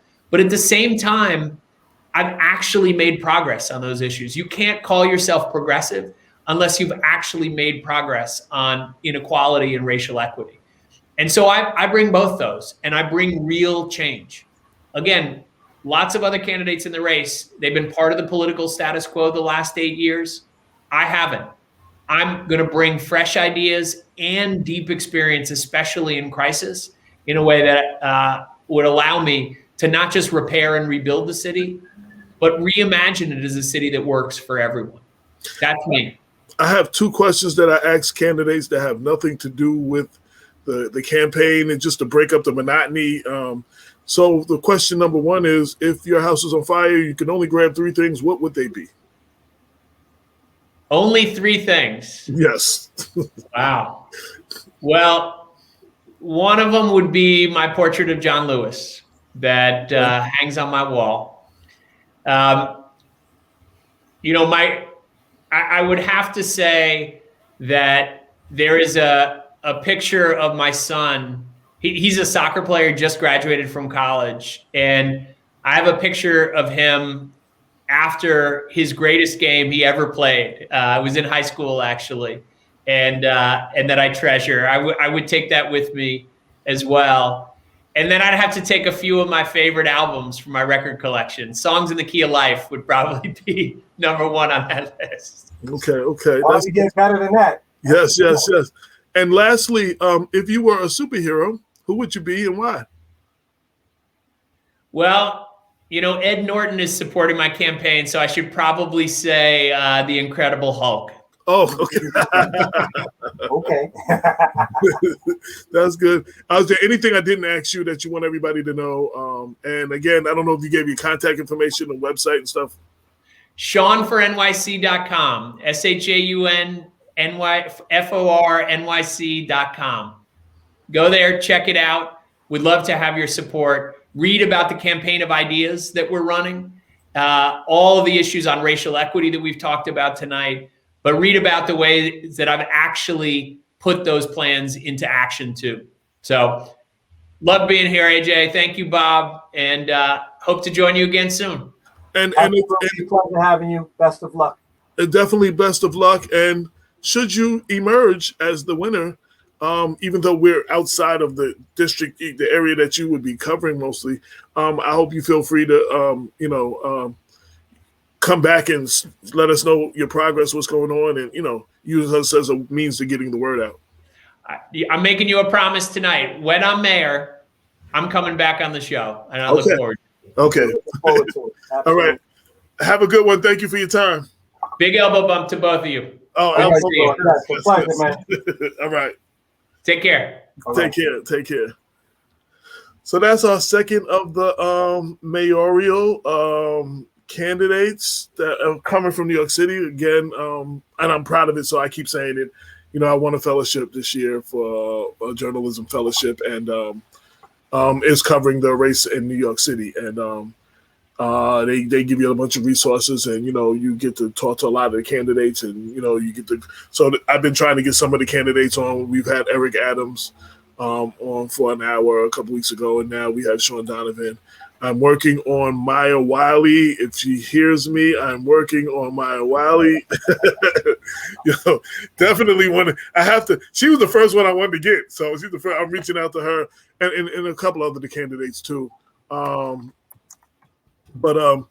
So we're going to be doing more of that, and I'm covering more of the Bronx, because the Bronx is, of course, the closest region of New York City that's close to us. So two of the things I did was ranked choice voting, which is a good article that you should read. If you vote in the city, or if you know anybody who votes in the city, you should definitely read it. It's definitely interesting, especially for a city like Mount Vernon, because the onus is if you don't get 50% of the vote in the primary, what you do is you actually pick your top 5 choices. So you pick your person that you vote for, you pick the second choice, third choice, fourth choice, fifth choice. So if the candidate doesn't get, the first choice candidate doesn't get 50%, whoever came in last place, that person gets removed from the list, and whoever their second choice vote was goes to the candidates. And then they add it up again and see if they got 50%. It goes on and on. The reason I bring this up, I think maybe 5 is a bit too much, maybe 3, but I think it's something that there's been complaints about Vernon for the last decade or so that the mayoral candidates are not getting even 40% of the overall vote in the primary. Richard Thomas won by, I believe it was 38% in the 2015 Democratic primary, and Shaun Patterson Howard, I believe it was like 32 or 33%. So that is not the majority. And in this case, you would vote for your first one, your second one, your third one, and then they would take the last one and they would add it up. And hopefully, I think more of the people would have a say on who the mayor is. And so I think that might be, something that places like Mount Vernon might want to try. So yeah, I wrote an article on that, and that you can see that on Black Westchester. And I covered the Bronx borough president race, which up to now has only been a man in that position, white men for the first 7, and then you had a few Hispanic men. You have a black woman running, Vanessa Gibson. She would be the first African American woman, first woman if she wins. And then you had can't remember the other lady's name. Her last name was Fernandez. So she would be the first Latina female, Latina woman, because you have a Latino man now, Ruben Diaz Jr., a senior. So so I covered that race. So I'm covering. I got 2 or 3 more stories I got to do, and this is part of my fellowship. Interviewing some of the mayoral candidates. Excuse me. So Stephanie Swan said, candidate Shaun Donavon was so very informative. Sandy Barnaby said, congratulations, AJ, what a wonderful program. Thank you. Stephanie Swan said, New York City teacher unions are now fond of this way of voting. We're going to see. When I did the story before, I think my first stories had to be in before May 29th or something, May 20th or something. The rollout wasn't enough. I did a survey of sampling of Bronx voters, and not enough people knew what it was or how it worked or had confidence in it yet. So while it's a great thing, I think they still, and I'm starting to see more. Last night, I seen the commercials on. I'm starting to see more commercials on it explaining it. I think they they need to do more of the rollout for going into the early voting. So thank everybody for tuning in. Thank you for Shaun Donavon for allowing us to interview him, and we're going to try to get a couple more of the candidates. In the beginning, the unions were against it. Yeah, there's a lot of people that were against it, and there's a lot of people that still don't know how it's going to be. I think I'm going to do the same thing. I think I'm going to do an exit poll, my first exit poll, afterwards. Probably, again, the sample size of the Bronx, to see how people received it. Did they understand it? Was it explained to them? Do you think it'll be better? You know, and see overall how it worked out for voters in the Bronx, which is right next to us. The borough closest to me. I literally can almost throw a rock to the Bronx borderline from my house. Yeah. So Bob, any comments, quotes, anything you wanted to add? Yeah, I mean, as always, the time is too short. We really just scratched the surface. Yeah, he had to be somewhere. He had to be somewhere at 7:45. Right, so right, I was trying to make sure we get everything in, and I think we got a lot in, but again, an hour is not enough time to ever to really get to know a candidate. Especially in a big race like this. Right. One of the questions that was unasked by me that has a direct bearing on Westchester is the city's policy with respect to essentially the exportation of the homeless population to Westchester. Yes, that's something that Andre Wallace. Yeah, Andre Wallace started that fight, and had he won, would have continued to even including suing the city for sending they send. So New York City, Mount Vernon and Yonkers, and now more Mount Vernon, have become dumping grounds for the poor and the homeless throughout Westchester.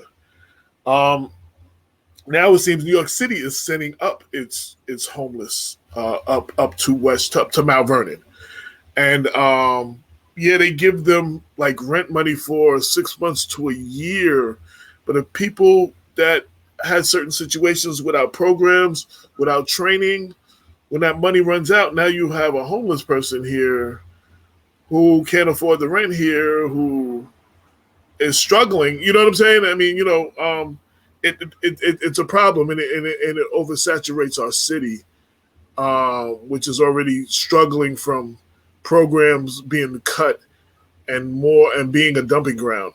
Something David and Bob have talked about extensively for the last couple of years. I would have been. There's a couple of things I wanted to get into, but I was also trying to keep it a little bit.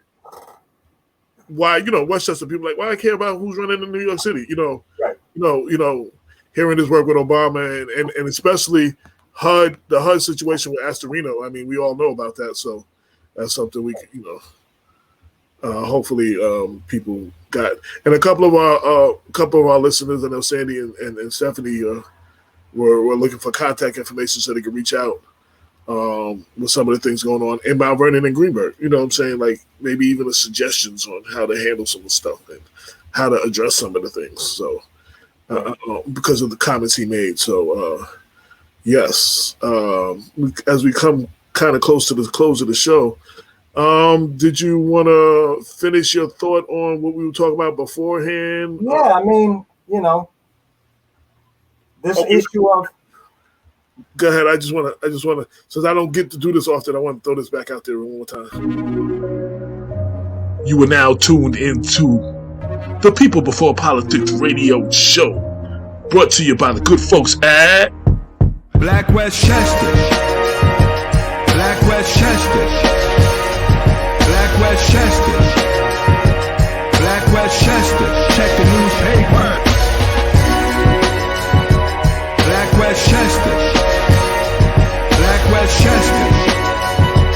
Black Westchester. Check the newspaper. Real talk for the community since 2014.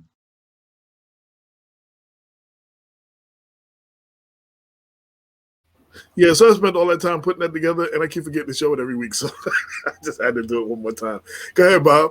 Yeah, I haven't finished reading the bill, AJ, or the proposed legislation, but even as I was pulling it back up, I happened upon another provision that should be very concerning to everyone, and that there is a provision in the legislation that would give the control board the authority to impose wage or hiring freezes. Now, this has been a very important issue because I have a number of friends, and as do you, AJ, many of our listeners who serve as municipal workers. And one of the issues that have been at the center of discussions that I've been having lately with friends who are in the municipal workforce is their job security. There's a widespread perception that because one has a municipal job, where you have a collective bargaining agreement, that your job is safe. And under normal conditions, you can look to kind of lifelong security, all things being equal. But here, already the city of Mount Vernon is being set up for some sort of massive, if not hiring, if not cut of jobs, then certainly a freeze on hiring at the very time when there are new programs that are going to have to come online if the city of Mount Vernon is to address the multiple crises that we're confronting. So, I think that residents of Mount Vernon need to raise their voice in vociferous opposition to this proposal. I think the elected officials in the city of Mount Vernon have an obligation to start with the least severe kind of reforms to government before they opt for the most severe one. It's a big problem that I have.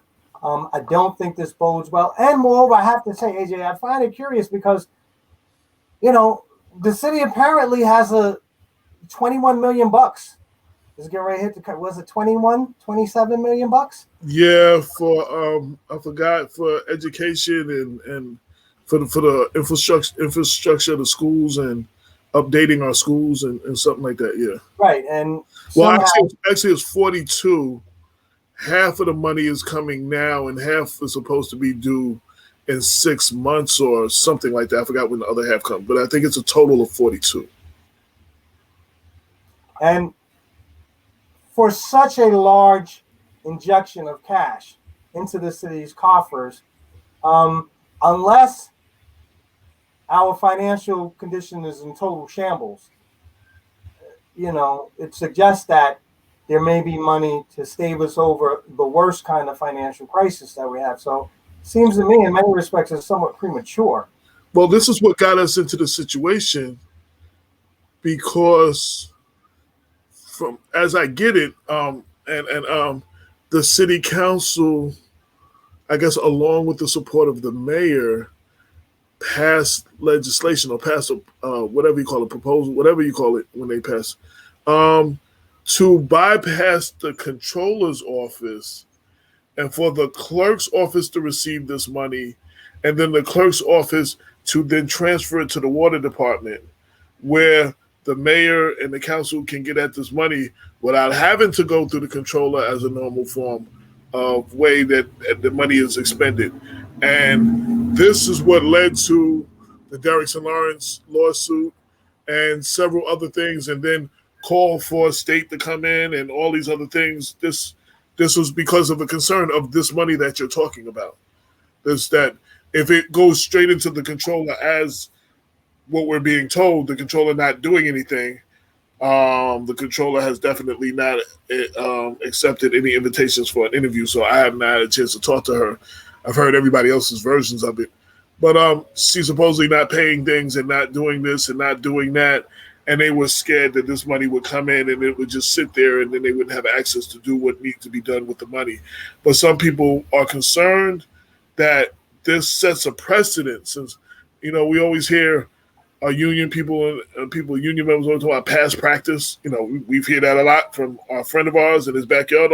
Past practice, and setting a precedent. This sets a precedent for a future mayor, not even for the, not even, it goes beyond the current administration. What if we have a future mayor whose whole intent is to rob the city? This has already been done, and money's coming in, and not having to go through the controller and going through another form and going to the water department or whatever like that, and then being able to be spent as where they need to spend it. It puts forth, it sets a dangerous precedent. What they say is a slippery slope, and I think that's one of the things we have to be careful what we ask for as a fix to our situation. I use as an example during crack era, we demanded, and a lot of our black legislators and NAACP and our black pastors demanded the government do something, and we ended up with the crime bill and the mass incarceration of black people. You understand what I'm saying? We have to be careful that the fix is not worse than the problem. You know what I'm saying? And we have to be specific on what we want. And again, that's up to the residents and the voters. We have to inform ourselves more so we know when we speak. Like we always say, you know, we call for a no chokehold bill after Eric Garner. After George Floyd died, they passed a no chokehold bill, but George Floyd didn't die from a chokehold.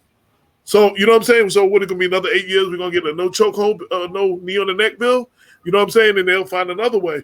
Whereas, as Damon says all the time, if you pass federal legislation where any officers who violate their policies, procedures, and training, and it leads to serious injury or death, and you identify that as a crime, it doesn't matter how, whatever the next incident is.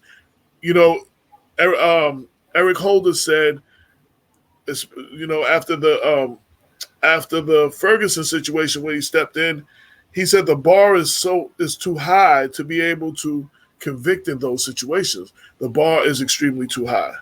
So I believe if we specifically know we ask for this kind of legislation, that brings the bar down to where, you know what I'm saying, we can have more justice in those situations that we seek. Attorney Joe Murray, a follower of the show, said New York City Mayor and City Council need to visit the Statue of Liberty and read what was inscribed. Give me your tired, your poor, your huddled masses yearning to breathe free. Yeah, I said Trump need to read that too when he was president. That's how a lot of this country, you know, the greatness of this country is people coming from all different places and their contributions. You know what I'm saying? A lot of a lot of things that we've accomplished and everything came from people who were former immigrants, who came here, got education, and, you know, became scientists or whatever they became. That's where a lot of our accomplishments come from. So yes, Joe, I do agree. The city, I find the city interesting, the city election interesting. It's going to be like a big turn. So I don't know, I guess it was because of term limits. So out of the 50 plus council persons, 34 of those seats were up this year. Mm-hmm. 4 of them have already been passed. 4 of them were special elections. Joe, I think 1 or 2 in Queens, if Joe's still listening, and I know 1 or 2 in the Bronx. So then you have at least 30, 31 more elections, and you have upward to 10 people running for some. You have over 300 and like 320 some people running for them 31 seats. Some seats alone have over 10 people running for them. Two of the special elections in Queens, and other 2 were in the Bronx. That happened earlier, and then there's another 31 seats up. So you're gonna have 35 new council persons, a new mayor. Like, you know, there's a reason why you see in Mount Vernon we have our mayor gets elected and 2 council people, and then in what would be their midterm, which is what we're facing now, then you have the other 3. So, you know, you're having a shift. You're not starting with a clean slate. You know what I'm saying? You're having, you know, working.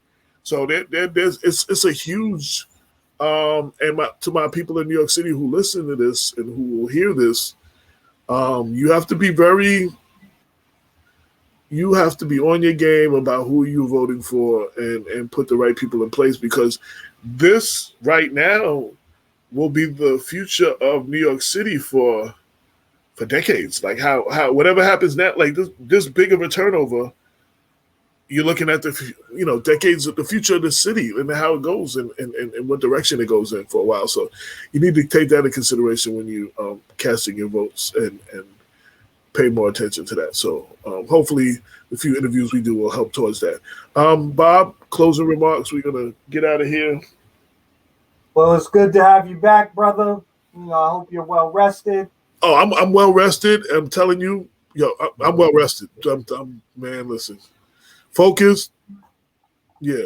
Yes, and I urge everyone who was privy to our earlier discussion to ponder, some of the things that AJ and I said, so that we might be able to move forward with a sense of, shared purpose, and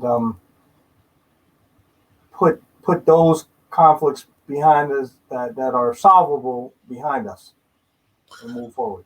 I want to shout out a lot of the people that tuned in. Of course, Patty Combs, who's a big follower of Black Westchester, Sandy Barnaby, who's always a big supporter, Lila Kirkton, Stephanie Swan, Marvin Church, Tamika Douglas. There are several other people. Joe Murray, of course. Everyone else who tuned in. I don't have the rest of the names. Jeff Monroe tuned in for a few. I didn't get a chance. I realize that was just. Yeah, I didn't get a chance to. Unfortunately, we're not dealing with a New Deal president. We're dealing with a senator credit card, Joe Biden. I was like, okay. I didn't get a chance. I didn't actually get a chance to get that. So Jeff was one. There were quite a few other people. I just don't see their names right this second. But to everybody, someone whose Facebook name is Bolita, Bolita, Yemi, Yemi, who tunes in a lot. Shout out to her. Nas Duncan, of course, always holding us down. Again, if I didn't say your name, I apologize. And thank you for listening. This has been another episode of Black Westchester Presents the People Before Politics radio show, episode 302. Thank you, Stephanie. She said a great show as usual. So episode 302. We'll be back next week. Also, check us out tomorrow on WVOX 1460 AM, 11 AM to 12 noon for the Black Westchester Power Hour. Go ahead, Bob. Yeah, I was going to say next week we'll be devoting a considerable part of the show to a discussion of Juneteenth celebrations here in Westchester County. Yes. It's a real pleasure. AJ and I met a couple of organizers who are in the lead of this effort, including Wilhelmina Simone from Pelham, New York, who is spearheading the impressive young lady. Very impressive young lady. Yes, very impressive young lady, along with her co-producer. We're also going to have representatives from New Rochelle Council of the Arts. New Rochelle Council of the Arts, Linda Tarrant Reed, and one of her collaborators. We're going to talk about what the Juneteenth celebration in New Rochelle, that includes, I should say, everyone, a exhibition that's in the City Hall. So for those of you who are in the area, I urge you to go check it out. It features a lot of local artists, from what I understand. And then we're also going to have from Tuesday Paige McDonald from Peekskill's youth department, who's going to be talking about some of the Juneteenth programming that they're doing in that city. So we hope that it's an opportunity for the audience to kind of just re-engage with the question of what Juneteenth means to the nation in general and African American Black folk in particular. So we hope you all tune in. And if you are involved in any of the planning or putting together of any Juneteenth activities in Westchester County, please email us at blackwestchester@gmail.com so we can make sure that we highlight any other Juneteenth celebrations throughout the county. So anybody has any Juneteenth celebrations, please send it to me so I can post it. And anybody who might also want to be on the show, maybe possibly, you can email us at blackwestchester@gmail.com. With that said, that's it, man. I'm out of here. Glad to be back. Actually, I did not want to come back. I'm keeping it real. I did not want to come back. It was too short, but I got a lot of rest, and we back at it. So I saw you with your feet up at least one day. Oh, several days. Several days. At the fire pit, sitting on the couch with the big thing, outside by the pool. My feet were up the whole time. I ain't gonna tell anyone about the Heinekens and big drinks. It was Coronas. It was Coronas. Oh, Coronas. All right. Coronas and Ciroc smoothies. Yeah. Gotcha. Yeah. So I'm going back as soon as this primary is over, probably that weekend. Spend at least another week going into the 4th of July. So anyway, until next week. Peace. 22 million black victims of Americanism are waking up, and they're gaining a new political consciousness, becoming politically mature. And as they develop this political maturity, they're able to see the recent trends in these political elections. Any minority that has a block of votes that stick together is in a strategic position. Either way you go, that's who gets it. You're in a position to determine who go to the White House and who stay in the doghouse. You're the one who has that power. You and I have never seen democracy. All we've seen is hypocrisy.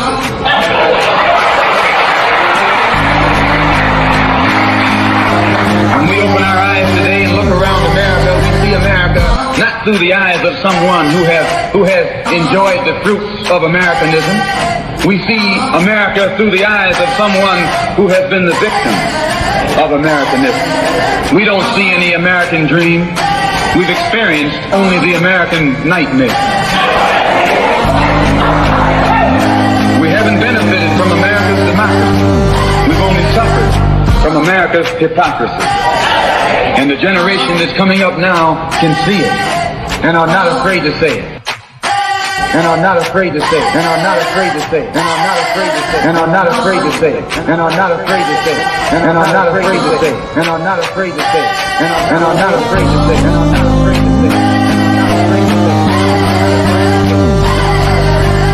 And are not afraid to say it.